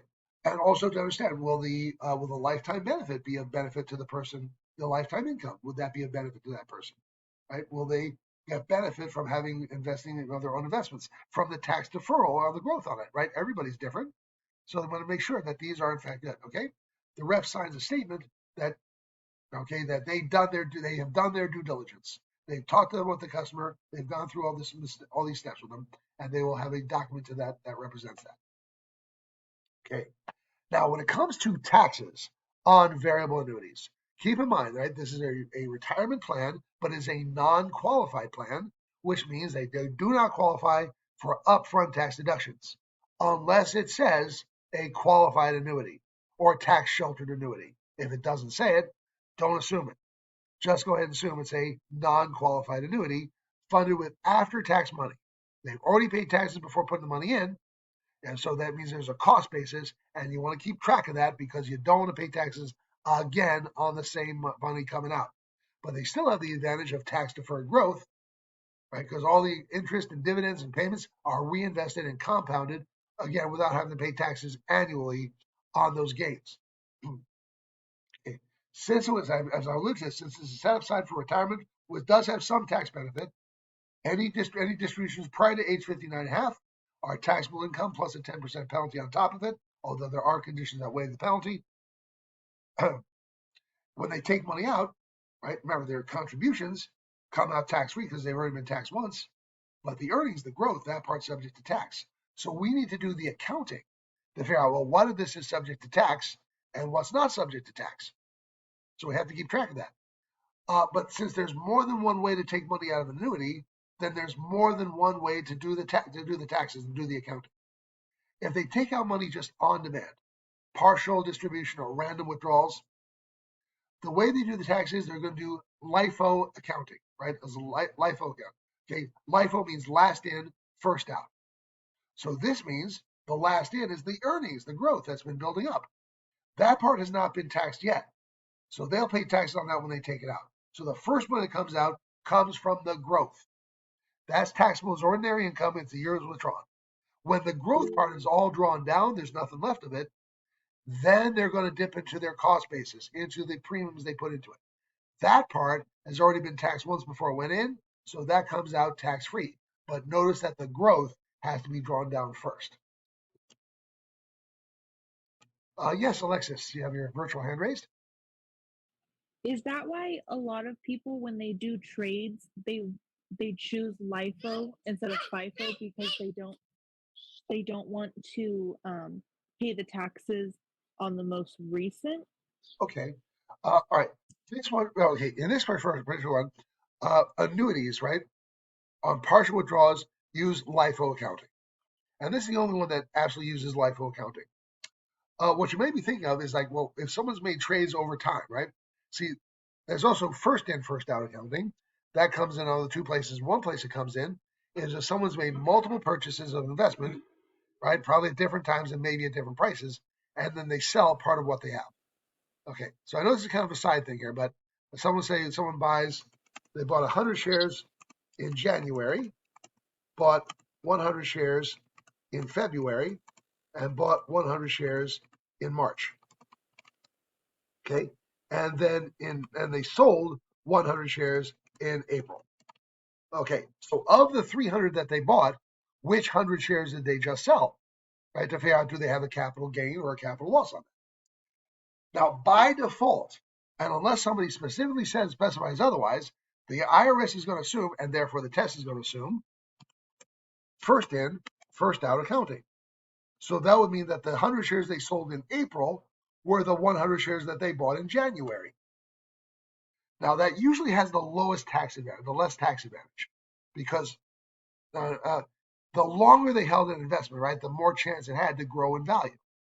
So they sell the first ones the earliest ones first, chances are that that's the one that's had more chance to grow and therefore will show a higher profit, a higher capital gain, and therefore be more taxes. Now that's by default. An investor can, if they want to, use what's called specific lot method, which in this case, they tell the IRS that the ones they sold in April were the ones they bought in March, and figure that's the one they bought most recently, had maybe less time to grow, and therefore would show the lowest capital gain, and they can reduce their taxes that way. But whichever method that they use, by the way, they have to stick with it until they've sold out that whole investment. Anyway, I'm kind of hoping that's what we were getting at with your question, since you said you were working with customers and why do they might choose first in or last in, first out. Okay, so they're using the specific lot method, and they can pick and choose which ones they were selling and try and reduce their taxes that way. I'm hoping that helped answer your question.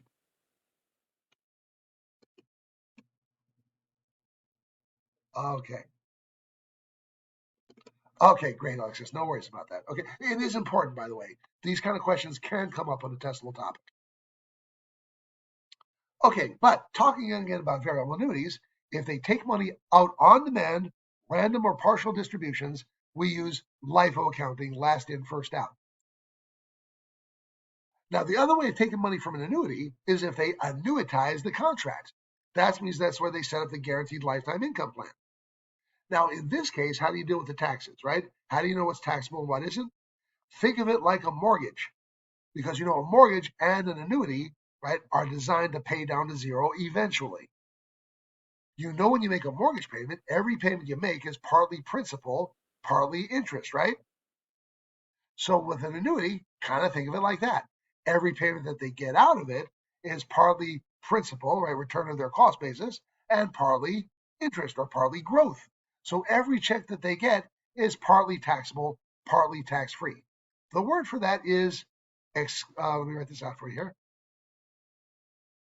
Right, that's called the exclusion ratio. What part of every payment is excluded from paying taxes? How would this look? It would look something like this. Okay, the annuity was funded. The annuity is worth $100,000. Okay, that's the total value.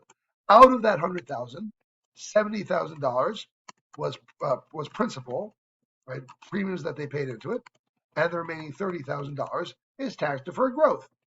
So therefore, when they take the money out, when they take the distributions on a regular basis, every check that they get would be 70% tax-free, 30% taxable. Okay, that's how the exclusion ratio would work. Okay, does that help make sense? Is that making sense for you? Is there any part of that that's maybe not totally? I know it's a little complicated, right? Okay, again, just check and make sure if anyone had questions. Okay, does that help? Okay, are you good here? Okay, I know I know I'm asking so much, but this is one that's kind of a really kind of difficult concept. Here's the thing for the test. For the test, the test question must specifically say that a customer or a policy owner annuitizes the contract and sets up the guaranteed lifetime income, and therefore uses the exclusion ratio. If it does not say it, do not assume it. Instead, your default will be that they're taking out random or partial distributions and using LIFO accounting. Even if it says they take out the exact same dollar amount month after month, year after year, don't assume that they're annuitizing. It's got to specifically say it. Otherwise, you're going to use LIFO accounting. That's the deal for the test. Okay. All right. What was I saying here? Okay. Now this is about variable life insurance. Okay. Again, if it's got the word variable in it, it's both insurance and investments because the policy owner picks the investments. So all the risk is on the policy owner, at least the risk of the rate of return. Now, any type of permanent insurance, right? Has a built-in savings plan to it. Okay. Permanent insurance is, for example, whole life insurance is permanent insurance. It lasts someone's whole life. And that has a fixed premium. The premiums do not get higher as the insured gets older.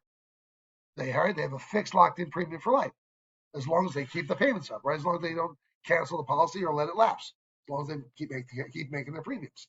So any permanent policy has a built-in savings plan. So when they write the check to the insurance company, some of that money is for their coverage, but some of it goes into a savings plan, and that savings plan builds up over time. That's called the policy's cash value. Since I don't see it mentioned here on the slide, I'll put it up here. Right? It's called the cash value. So any kind of permanent insurance is cash value life insurance. Okay, now with that savings plan, if it's a whole life or traditional policy, the policy owner gets a guaranteed minimum return, guaranteed by the insurance company, safe, stable, but doesn't pay very well. If the policy owner wants to get a higher rate of return and is willing to take the investment risk, then the policy owner pick a variable life insurance. In variable life, the policy owner chooses the investments. That money is held in a separate account, separated from the insurance company's general account. And under the umbrella, they pick the one or more sub accounts. So now the risk is on the policy owner, and figure that, of course, in the long run, it's a risk that'll pay off. But of course, any type of insurance does have costs and fees and expenses with it. One of those fees is the mortality and expense risk charge. The mortality risk is the cost of the death benefit.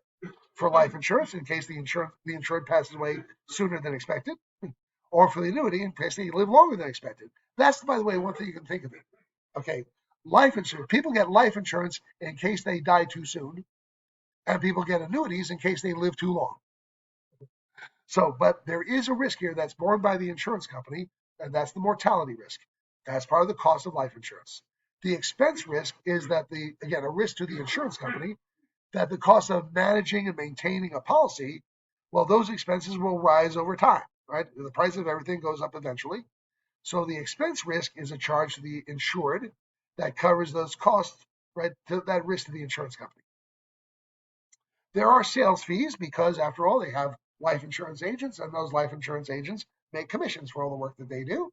The administrative fees, that's the ongoing, basically that's the cost of doing business, right? Legal and accounting, right? Okay, things like that. Keeping the lights turned on. Okay. Some states, of course, have premium fees. So since they're state regulated, they have to figure out the cost for that. So there may be some fees on top of that. As a variable product, right, the money's being invested in mutual funds. And mutual funds have an investment manager, right? An investment advisor. And of course, if there's going to be management, there will be management fees. There are also things called riders. If you're not familiar, a rider is an addition to a life insurance policy and could also add to an annuity as well, giving extra features for additional cost. Like, for example, one could have a long-term disability rider attached to their policy. So for a few dollars more, right, you can have a long-term disability attached to it too. And by the way, it's usually more economical than buying separate policies. Here's one of the big ones, especially for annuities, is the guaranteed minimum GMIB, right? Guaranteed minimum interest payment, right? Guaranteed minimum interest. Okay, because they will have, is to ensure that with the separate account, right, will grow at a minimum guaranteed rate and won't go below a specific payment. Guaranteed minimum income, right? So at that, because with a variable life insurance policy, the payments that they receive fluctuate depending on how the investments did compared to how they thought they would do. And if the investments underperform expectations, right, the payments they receive become lower and lower.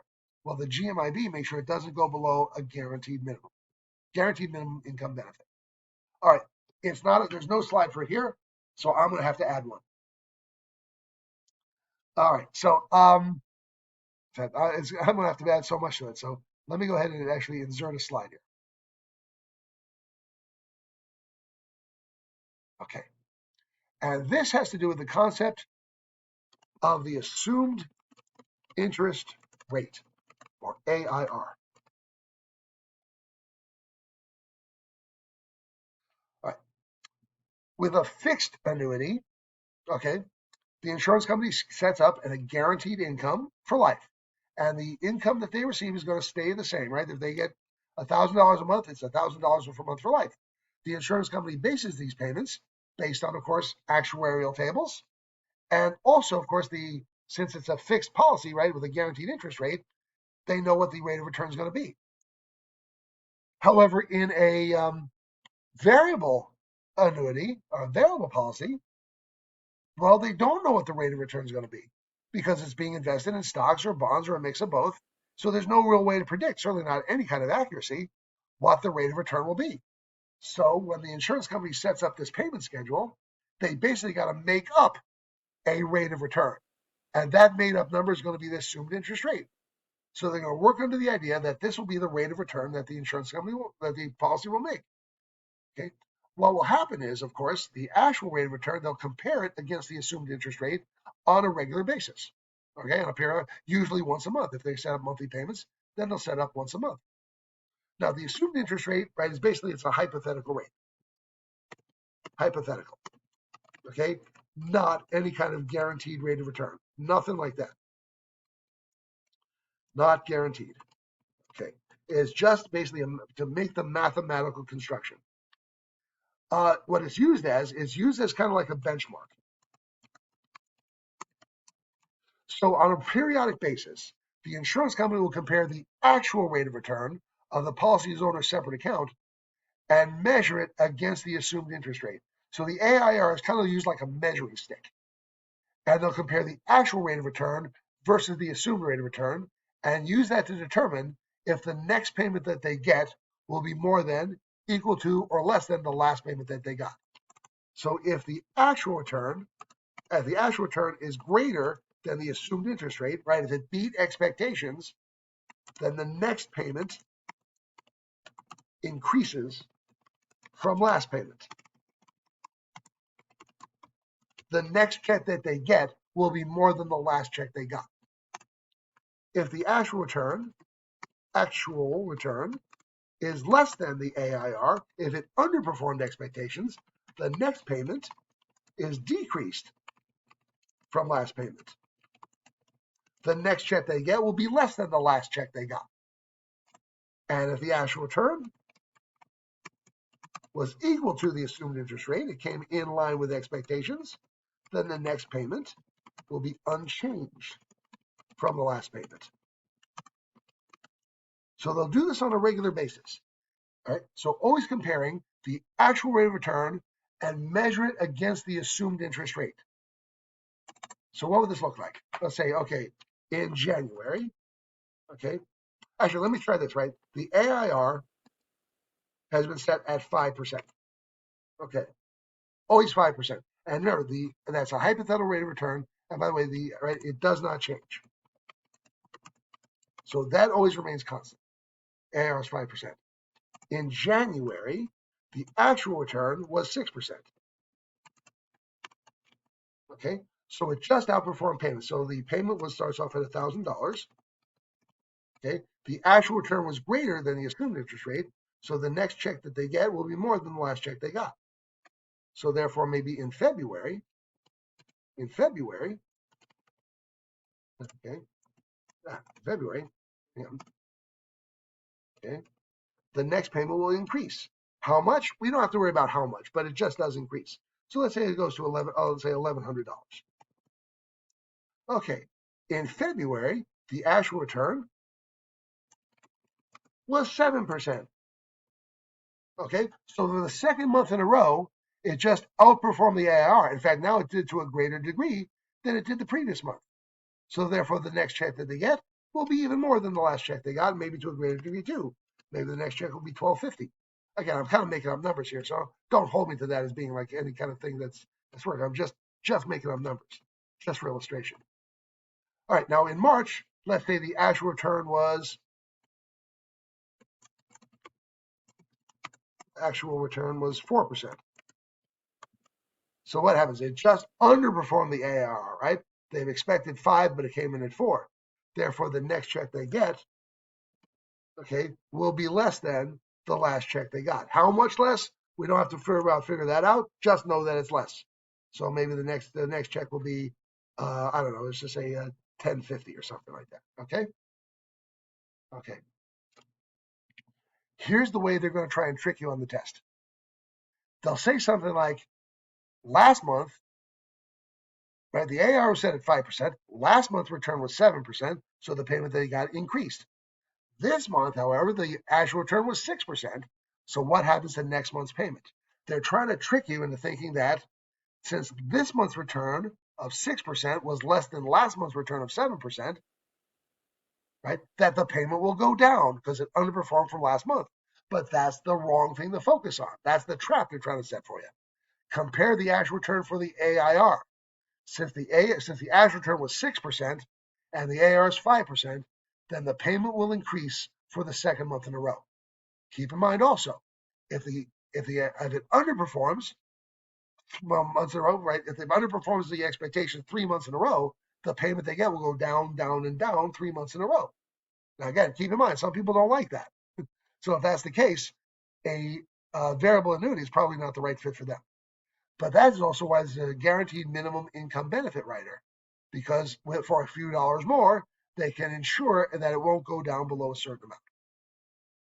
Okay, that is the concept of the assumed interest rate. Not a guaranteed rate of return. It's a benchmark. It's a hypothetical rate of return.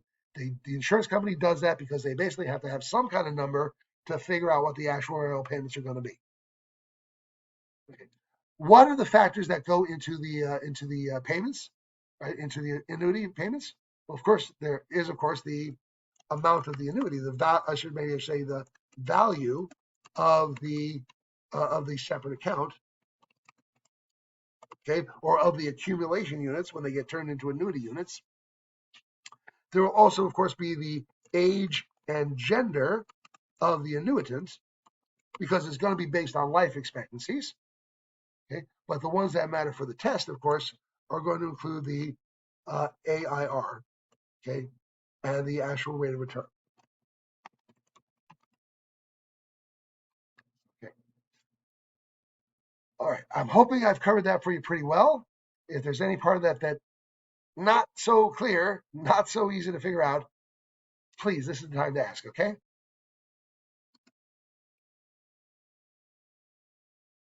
Okay. All right, question says, why do annuities get a bad rap? In fact, I keep seeing these advertisements, right, from right, Eddie Fisher from Fisher Investment says, I would never buy annuities. All right, there is a downside. And one of the downside is that it basically offers this lifetime protection. It offers this insurance guarantee. Insurance costs money. All right. And the fees and expenses that are involved in this, well, they add up. So that can be a reason for that. Now, I say, well, I've learned, by the way, that most annuities are never annuitized. How come? Well, maybe the people are afraid of losing the bet with the insurance company. Because when you put up an annuity for lifetime income, you're making the bet that you're going to live longer than the actuarial tables say you will. The insurance company is making the bet that you're not. So maybe, I don't know, maybe they're just afraid of losing that bet. Okay. Or maybe people just like the idea of having lump sum payments rather than have it distributed over time. I'm not sure which. Okay. Let's go ahead. We're at the top of the hour again. So again, probably a good time to take a break right now and return at 13 past the hour. All right. Please feel free to, if you'd like me to go back to another slide or ask any questions, unmute your line, ask your question or make your request, and I'll reply appropriately. And I'll see you shortly. Okay, welcome back from break. All right, our next section here is going to be a short section, is on municipal fund securities. Now, these are set up as investment vehicles that are set up by municipalities, right? Municipalities meaning state and local governments. And of course, people can invest in them, or some institutions invest in them. And there are three types. Probably one we're most heard about are 529 plans, right? 529 plans are state-sponsored education savings plans. Okay, so each state sets up its own 529. So the details on 529 plans might vary somewhat from state to state, but they're set up so that people can invest money, basically place money into a savings plan here, get some certain tax benefits when it's used for higher education. Now, originally, 529 plans were higher education only. That means college and grad school, but that changed a few years ago. Now people can withdraw up to $10,000 a year for K-12. Okay, so that's a rather recent thing. So states set their own minimum and contributions that they can make. Now when they put money into a 529 plan, they are not tax deductible contributions, at least not on federal taxes. Some states may be tax deductible, but not on federal taxes. But the money grows on a tax deferred basis, and when they take the money out, presumably, for if it's used for qualified education expenses, then the money can be withdrawn tax-free, both the principal and the growth. in that sense, they have something in common with Roth IRAs. Now, also, 529 plans are not subject to income limits, right? There are no age limits either, so they can be used for anyone. Now, contributions, now there's no real contribution limit. There's no dollar amount limit that they can put into it, but any amount that is given is considered a gift and can be subject to a gift tax. Now, remember, it's the donor who's responsible for the gift tax, but there's an annual exclusion amount. So, and by the amount now, again, this can be subject to change, but is currently $17,000 per person per year. So there's an annual gift tax exclusion. So if anyone makes a gift up to $17,000 per person per year, there is no gift tax on it. If it's above $17,000, then there can be a gift tax, and it's the donor who's responsible. Now, by the way, it's $17,000 per person per year. So grandma and grandpa together can make a combined contribution. I'll think, what would that be? $34,000 for each and every grandchild, and still not be subject to a gift tax. There is a way, by the way, to give more than $17,000 in a single year. In fact, they can make a gift of 5 times, or like 5 years worth of gifts in a single year. But over that 5 years time, if they make any gifts over and above that, that again is can be subject to a gift tax. So they can make that up to you. So there's no real contribution limit, just the potential of a gift tax. Okay, right. So now 529 plans, they can establish by each state. There are 2 types of the 529 plan. Let me see if they mention the other type here. No, they don't seem to mention it. Okay. So if it's used for qualified education expenses. Now, qualified expenses are tuition, books, lab fees, room and board for college. For K-12, by the way, it's only tuition that's a qualified expense. Textbooks and stuff is not a qualified expense for K-12. Now, if money is used, if it's taken from a 529 plan, and it is not used for a qualified education expense, then the money they take out, the growth, is subject to tax plus a 10% penalty on top of it. Right, 10% penalty on top of that, but only on the amount that's taxable. The principal amount is not taxable because they already paid taxes once. Now, what counts again? Now, buying a car to get to school is not a qualified expense. 529 plans do not have to be used in state. They can be used anyway. That's called a 529 savings plan. Save up money for education expenses on a tax-deferred basis. Now, there is another type of 529 plan, and that's the 529 prepaid tuition. Now, this one does have to be used in state. All right, although there are ways to use it out of state, but we don't have to worry about how exactly to do about that. And that's not for the test. Prepaid tuition. So that way, it lets people basically lock in the tuition payments now for use later on, which is very helpful because that will help overcome the effects of inflation. And in fact, the rate of tuition has been going up considerably faster than the overall inflation rate for some time. So that can be a great savings over a given time. So you guys lock in today's tuition for use later on. So here in Arizona, right? If I want to send my future Sun Devil or my future Wildcat, I can use a 529 prepaid and lock in today's tuition for use later on. Okay. Now there is something also. There's another type of education plan called a Coverdell education savings account. That's not considered a municipal plan. It's not government sponsored. It's just an account that allows people to put in money for education expenses and get certain tax benefits for them. Now, Coverdells do have contribution limits. The contribution limit is $2,000 per person per year. Let me write that out for you. For the Coverdell, okay, limit $2,000 per person per year. Okay, there are income limits, by the way. If someone's income is above a certain amount, they can use a Coverdell. And must deposit by the time the beneficiary turns 18 and must use by age 30. Now, 529 plans don't have contribution limits. They don't have income limits. don't have age restrictions on them. It used to be, like I said, 529 plans were for college only. Coverdell's could be used for any level of education, including elementary school, prep school. But now 529s can be used for K-12 up to $10,000. So frankly, I think Coverdell's will become obsolete. That's not a testable topic, by the way. That's just me. Okay. So that's kind of what I expect on. Here's another thing, by the way, about Coverdell's and 529s.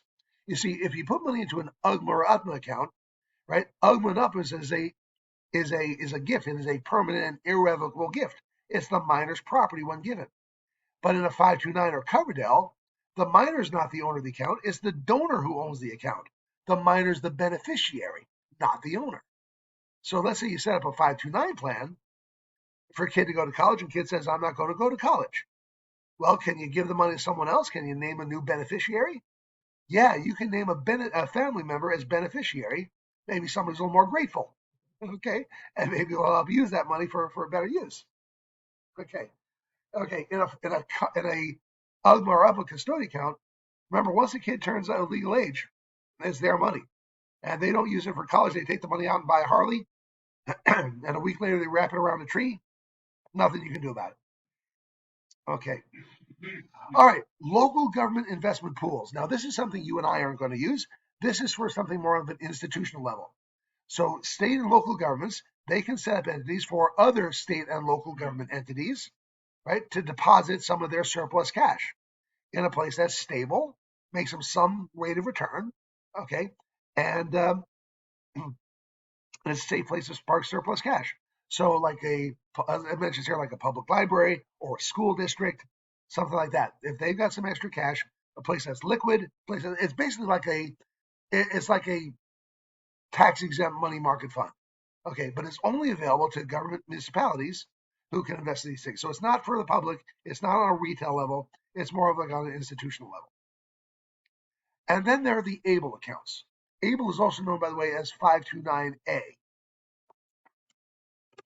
Okay, ABLE stands for Achieving a Better Life Experience, and this is a way to save money for families who have family members who are managing disabilities, as a way to save money on a tax-deferred basis and can be withdrawn tax-free if it's used for qualified expenses that again are used for a better life experience. Okay, and so they can save up to $100,000 in an ABLE account, and it would not impact any other benefits that they may receive. If the income goes above 100,000, then there may be an impact. All right, just like the 529s, right? There's no tax deduction going in, but they take the money out if it's for qualified expenses such as healthcare, medical equipment, like wheelchairs, crutches, things like that. Education, right? Cost of living, they can be used, right? Transportation, they can be withdrawn tax free. Now, to qualify, the person, okay, well, the onset of the disability has to occur by age 26. The slide says must be disabled, since the onset must occur by age 26. They don't have to be actually disabled, but the onset must have occurred by age 26. So that is the qualification for an ABLE account. Okay, so there's one mention that said computers. I said, are computers eligible for like an ABLE account? I want to admit I don't actually know.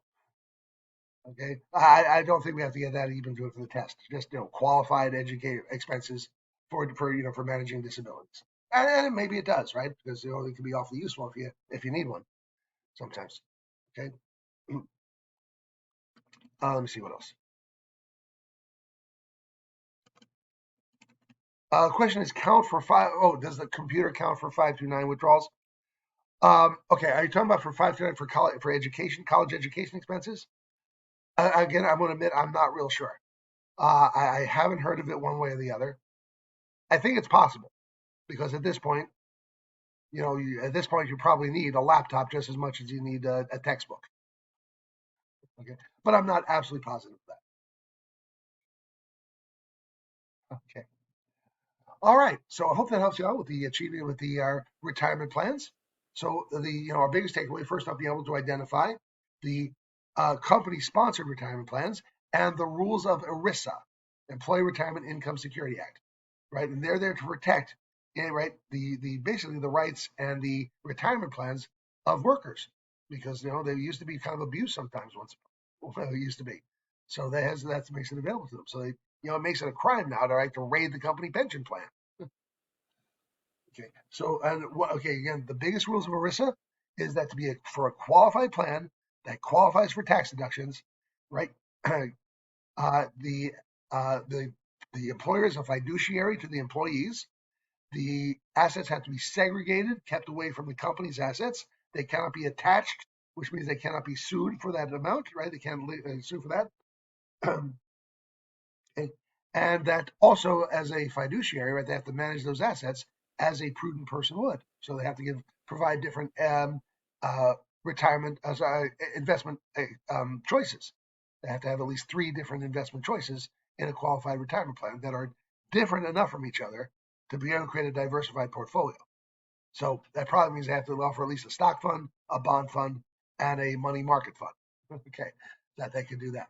And of course, the rules of that the plans cannot be top heavy, right? Cannot discriminate in favor of highly compensated employees. Those are the most important things I think you need to know. We want to know the difference between a traditional and a Roth account as well, or things like a Roth designated 401k or 403b. In case it ever comes up, because people do ask sometimes. All right, if you have a Roth 401k, your contributions, money you put in, are after-tax contributions, no tax deduction going in, but tax-free on the way out. The matching contribution, however, that has to still be done in a traditional 401k. So the matching contributions you don't pay taxes on now, but when you take the money out later, that's when you pay taxes on. If they didn't do it that way, then the contributions will be taxable income in the year we receive them, but then of course it'll be tax-free later on. So that's how that works. People occasionally ask me about that. Well, with that in mind, okay, with the time we have, I think we got time for another reinforcement quiz. Let's go ahead and pull one up, a Kahoot here. So we'll go to kahoot.it and I'll set one up for you. Okay, let's set this up. And let me share screen with you so we get that set up too. Hang on.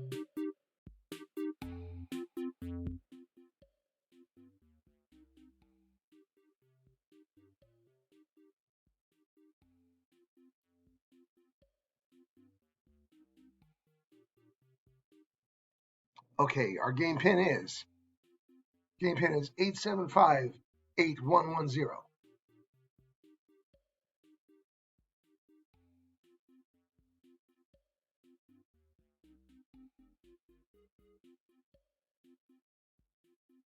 All right, let's get our people in here. Okay, right on in. 1, 2, 3, 4, 5, 6, 7 people. Okay, are we missing anybody? Okay, give a shout out if we're missing anybody. Because I think that's our number here.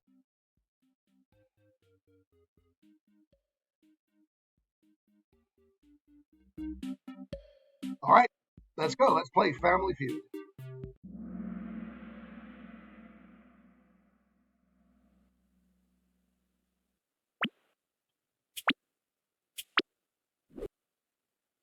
Okay, which of the following option position would offer a full hedge to short stock position? A, short call. B, short put. C, long put. Long call.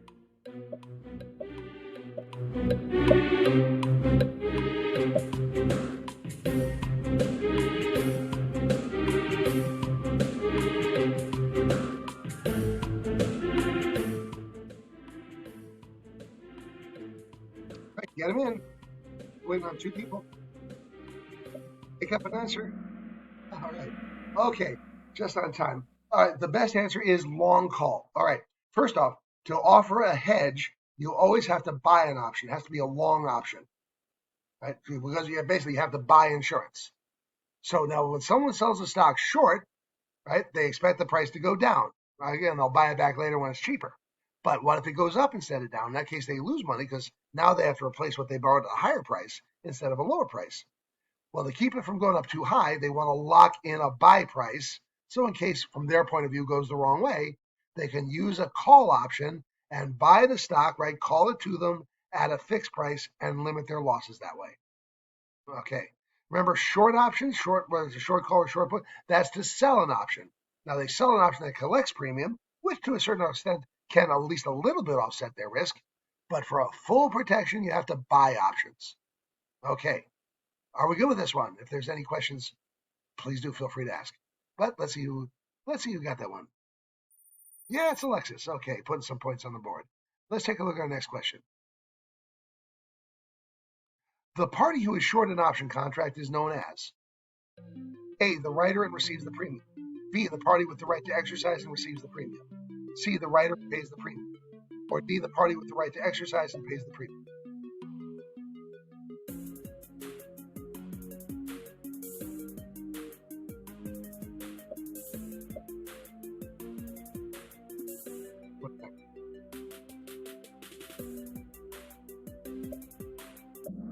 Okay.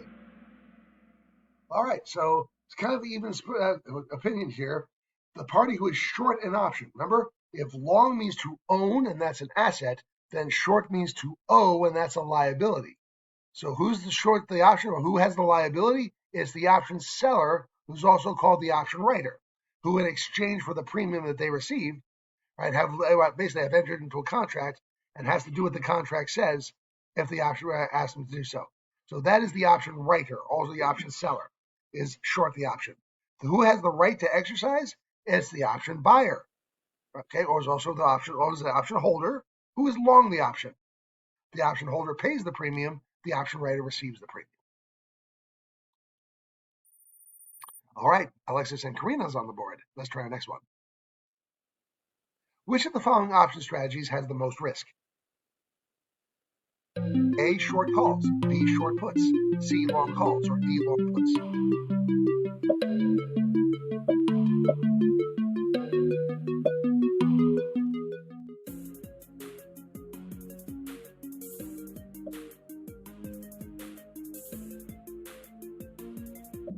Okay.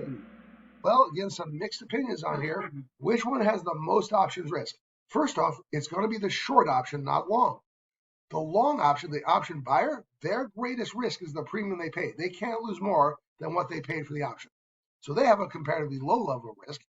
The short option, the option seller, potentially a very high level of risk. Because remember, they've agreed to trade at a fixed price. Okay? And if the person who buys the option says, I'm going to trade with you at this fixed price, well, depending on how things go, that could be a pretty big liability indeed, especially for a call option.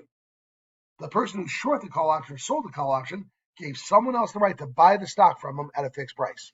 If the option holder comes back and says, I'm going to exercise my call option and buy the stock from you, call it away from you at the price we agreed, they've got to sell to them at the fixed price. And if they don't have the stock, they got to go get it. And they got to pay whatever the price is now, whatever that price is. Well, what if it just shot up to $1 million a share? Well, then they have to go pay $1 million a share just to sell to somebody at the fixed price. Conceivably, a theoretically unlimited amount of risk. Alexis, 3 in a row. Okay, Karina's on the board. Nice. The maximum gain on a short call is A, the strike price, B, the strike minus the premium, C, the premium, or D, strike plus premium. Maximum gain on a call.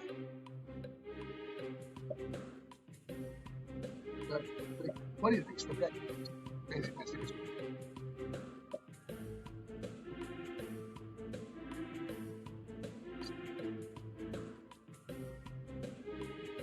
Okay, just one more. All right, there we go. The maximum gain for a call seller or call writer is always the premium. And they make their maximum gain if the option expires out of the money. Because when it's out of the money, it has no value to it, right? The option holder is not going to use something, not going to use the option that has no value to it. The option just expires, and the option seller just gets to keep the premium. That's what they're betting on, okay? So the maximum gain for an option seller is always a premium. Whether it's a call or a put option, always the premium. Alexis, 4 in a row. All right, got more people. Okay, 5. I was on the board here. Next question. An investor short a January 30 call at 4 has a maximum potential gain of A, 4 points or $400. B, 30 points or $3,000. C, 34 points or $3,400. D, 26 points or $2,600.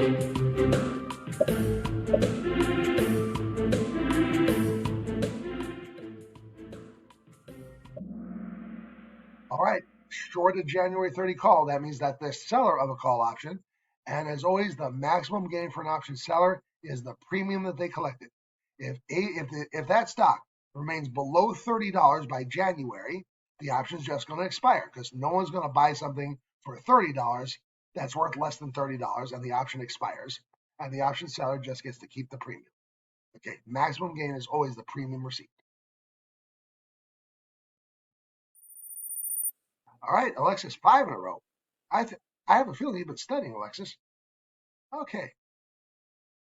Which of the following has a right and is bullish on the stock? A, long put. B, short put. C, short call. D, long call.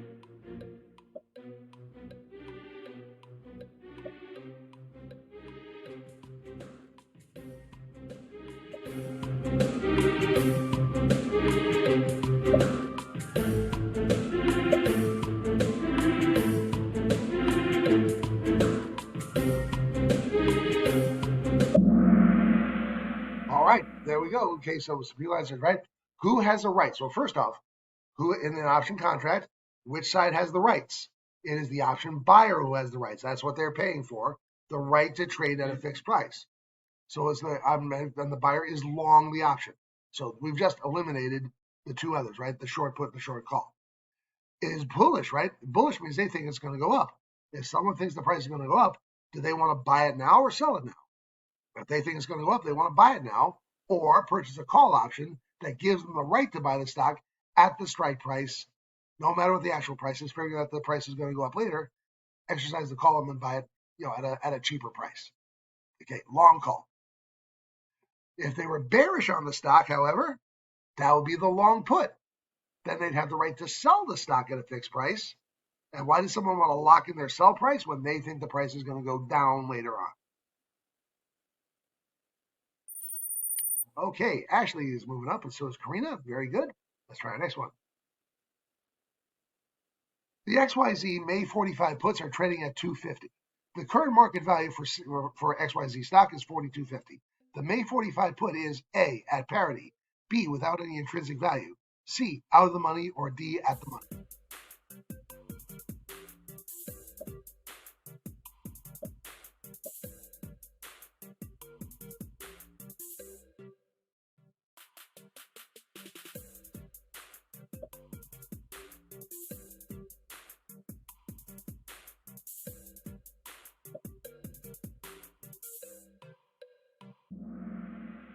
Hey, all right. Yes, it is at parity. The May 45 put, that's the right to sell XYZ stock at $45 a share. But it would cost $2.50 to purchase the put for the privilege of locking in the sell price. XYZ stock is actually $42.50. So if they had to buy it for if it cost them $2.50, buy it 45, because you see, if you sell it at 40, if they can buy it for $42.50 and sell it for $45, that's got $2.50 of intrinsic value to it, right? Built-in profitability to it. But it cost them $2.50, so it actually kind of break even like that. So that would be at parity. Parity meaning equivalent or equal values. Choices B and C actually mean the same thing. When an option is out of the money, it means it does not have any intrinsic value. Okay? For it to be at the money, XYZ stock would have to be exactly the same as the strike price. It would have to be $45 for the 45 put to be at the money. Remember, comparing in the money, at the money, or out of the money, only compare strike price to market price. Do not factor in the premium. That's important to figure out if somebody does end up with a profit or loss. But just for, say, in or out of the money, strike price versus market price. Just use those two numbers. All right, Hannah's on the board, and Alexis, 7 in a row. Typically, a corporation would not issue A, common stock, B, preferred stock, C, debenture, or D, option contracts.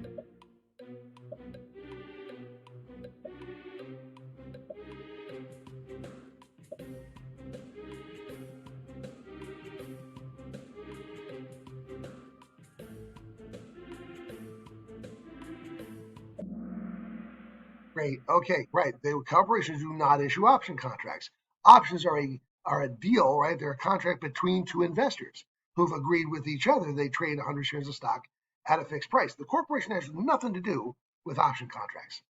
Okay, now of course we know they do issue common and preferred stock to raise capital, and debentures too, right? Remember, a debenture is an unsecured bond, right? A bond with no collateral behind it. So that corporations can issue those too. Options, they got nothing to do with them. Okay, more people on the board, and Alexis, 8 in a row. Wow. With CDT stock at 42, a September 40 call trading at 3 is A, in the money by 2 points, B, at the money, C, in the money by 3 points, or D, out of the money by 2 points.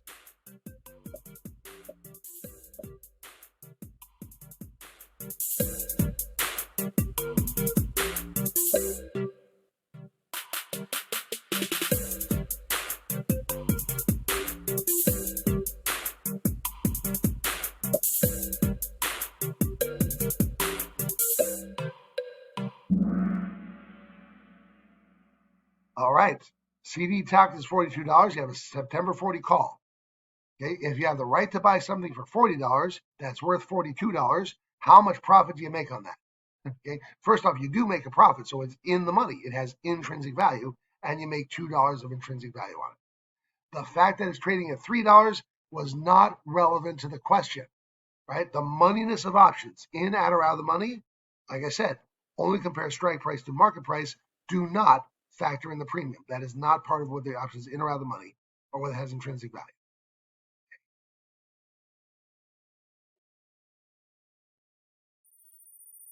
Karina's moving on to the board here. This is 9 in a row. Options contracts. A, obligate both parties to purchase the underlying securities. B, give both parties the right to buy or sell the underlying security. C, obligate both parties to sell the underlying security. Give one party the right to buy or sell the underlying security.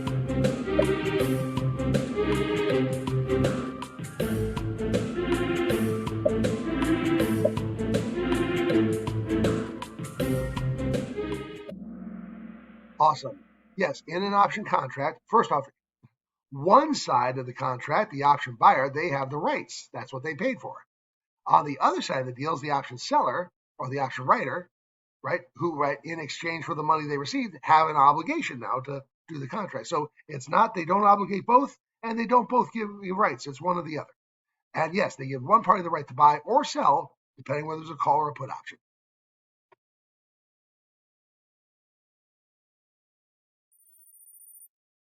Okay, more up on the board here. Let's go ahead and check our next one. A put will have intrinsic value if, just before expiration, the price of the underlying stock is A, equal to the exercise price, B, less than the exercise price, C, greater than the exercise price, or D, anywhere near the exercise price above or below.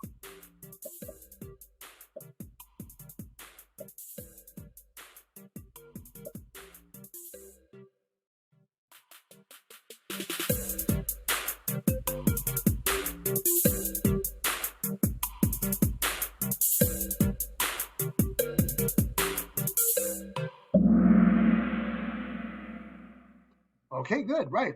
When if the put has intrinsic value or built-in profitability, if the actual price is less than the exercise price.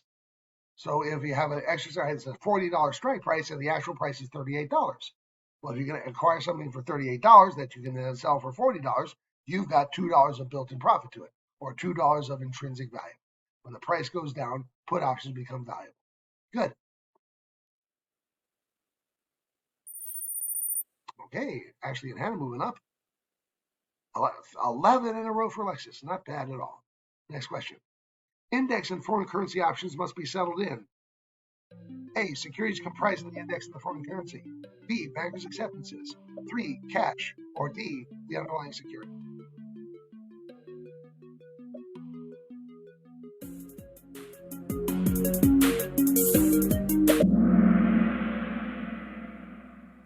Exactly. Right. So an index option, right? You can buy call or puts option that gives you making a bet on the overall market, not on a particular stock. Or you can get currencies options on foreign currency to trade, U.S. dollar values versus British pounds, Canadian dollars, Japanese yen, and so on. Well, with an index, there's no real actual security there, right? It's just basically a mathematical construction. So, and they can't deliver one share of 500 different companies. Okay. So in fact, they're settled in cash. If the option's in the money on expiration date, the option writer will pay the option holder the cash difference between the strike price of the option and the value of the option at the time as the close of business on that day, that market close.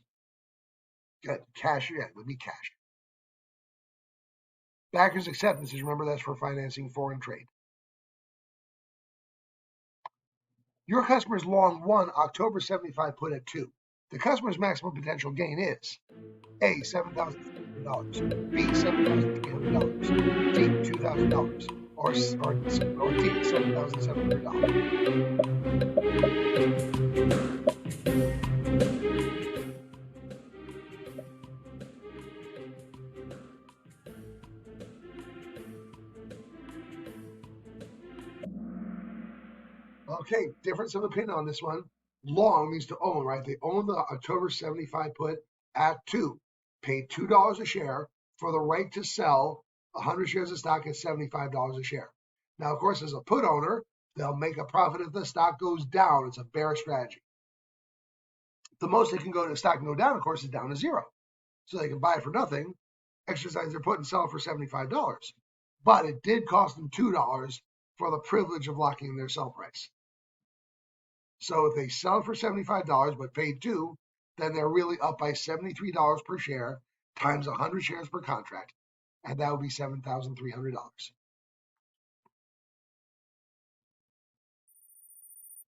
All right, Alexis, man, amazing, 13. An investor sells one equity call option on DGF stock. This investor is A, both bullish and bearish on the DGF stock, B, bearish on DGF the stock, C, bullish on the DGF stock, D, neither bullish nor bearish on the DGF stock.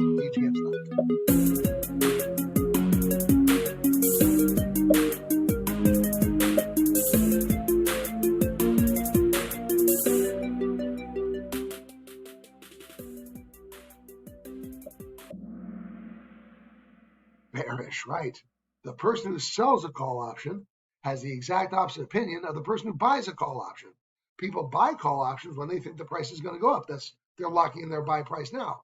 Well, the person who sells it that option has the opposite opinion. They think the stock's not going to go up. They'll be bearish on the stock, or at least neutral on the stock.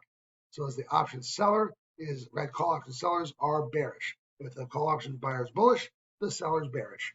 For a put option buyer, as the put option buyer is bullish, then bearish rather. The put option buyer is bearish, then the put option seller is bullish.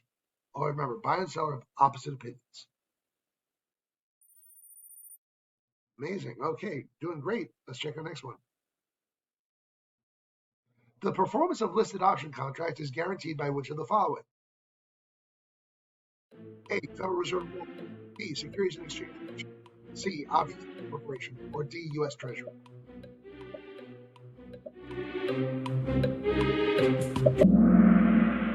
All right, some difference of opinion here, but for options specifically, the options are guaranteed by the Options Clearing Corporation. As a clearing corporation, they're basically behind the scenes ensuring that buyer and seller get matched up. If someone exercises a call option, right, they're going to be matched up with someone else who sold that call option. And the OCC is going to be in between them. The Securities and Exchange Commission is the regulatory oversight, but they don't guarantee performance and they don't do the clearing. They're just the regulators that oversee the whole securities industry.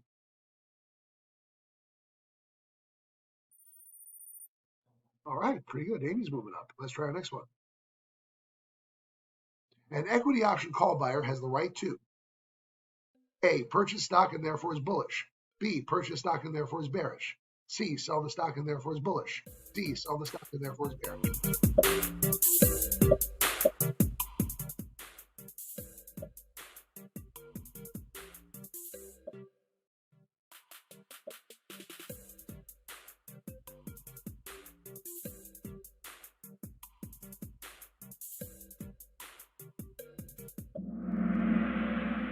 Okay, great.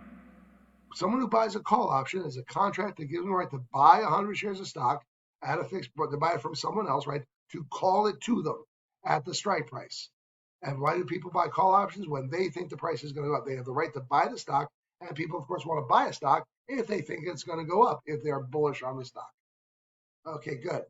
Okay. Okay, it's true it's the right to buy the stock, but no, someone who buys the stock is not right. They think it's going to go up. They're bullish, not bearish. Okay, had they been an equity put buyer, the put buyer has the right then to sell the stock, and someone wants to sell the stock if they think it's going to go down, who'd be bearish on it. 16 in a row for Alexis, and Amy moves up a couple points, a couple spaces. The break-even point on a long put is A, strike price plus premium, B, strike price minus premium, C, the strike price, or D, the premium.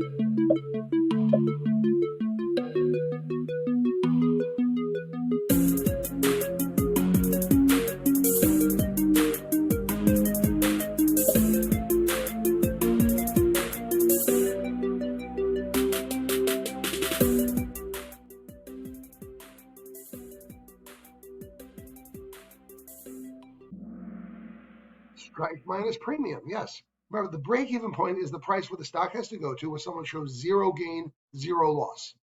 Now, because before someone can show a profit, they have to cover all their expenses, including the price they paid for the option, right, to lock in that price.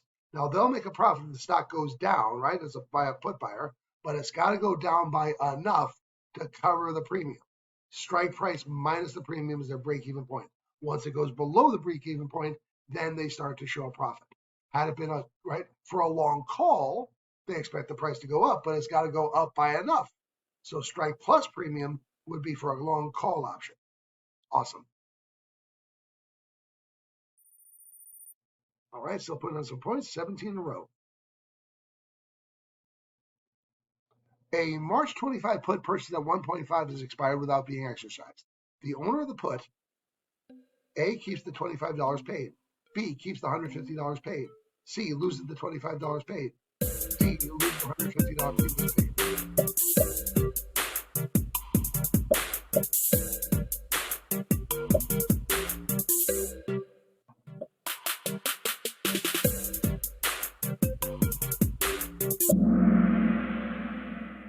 So the March 25 put, right, purchased at 1.5.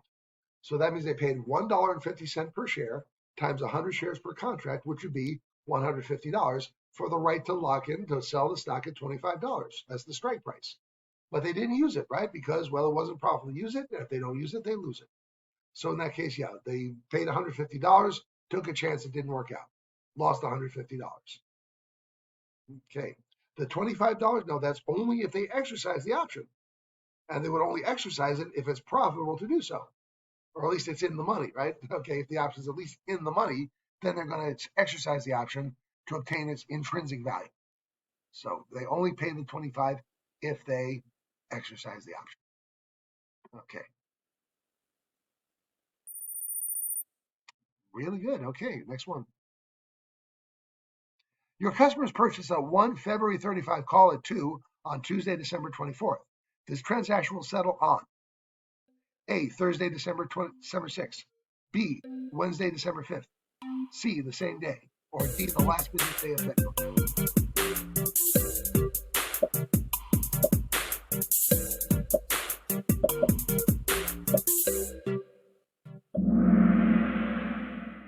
Okay, if you remember that the transaction settles, settlement period for options trades is different from everything else.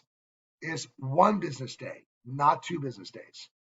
All right, everything is 2 business day settlement except for treasury securities and options. They are a 1 business day settlement. If they bought it on Tuesday, the trade settles on Wednesday. Had it been right for everything else, yeah, it would have been Thursday. Okay. Last business day of February. The February, first off, that's the expiration date of the option, right? It expires in February.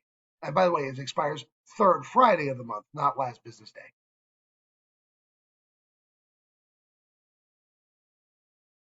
All right. Okay. Well, let's say our last one here. At expiration, for those who trade call options, which of the following is true? A, call buyers want the contract to be out of the money. B, call writers want the contract to be trading with intrinsic value. C, call buyers want the contract to be in the money. D, call writers want the contract to be in the money.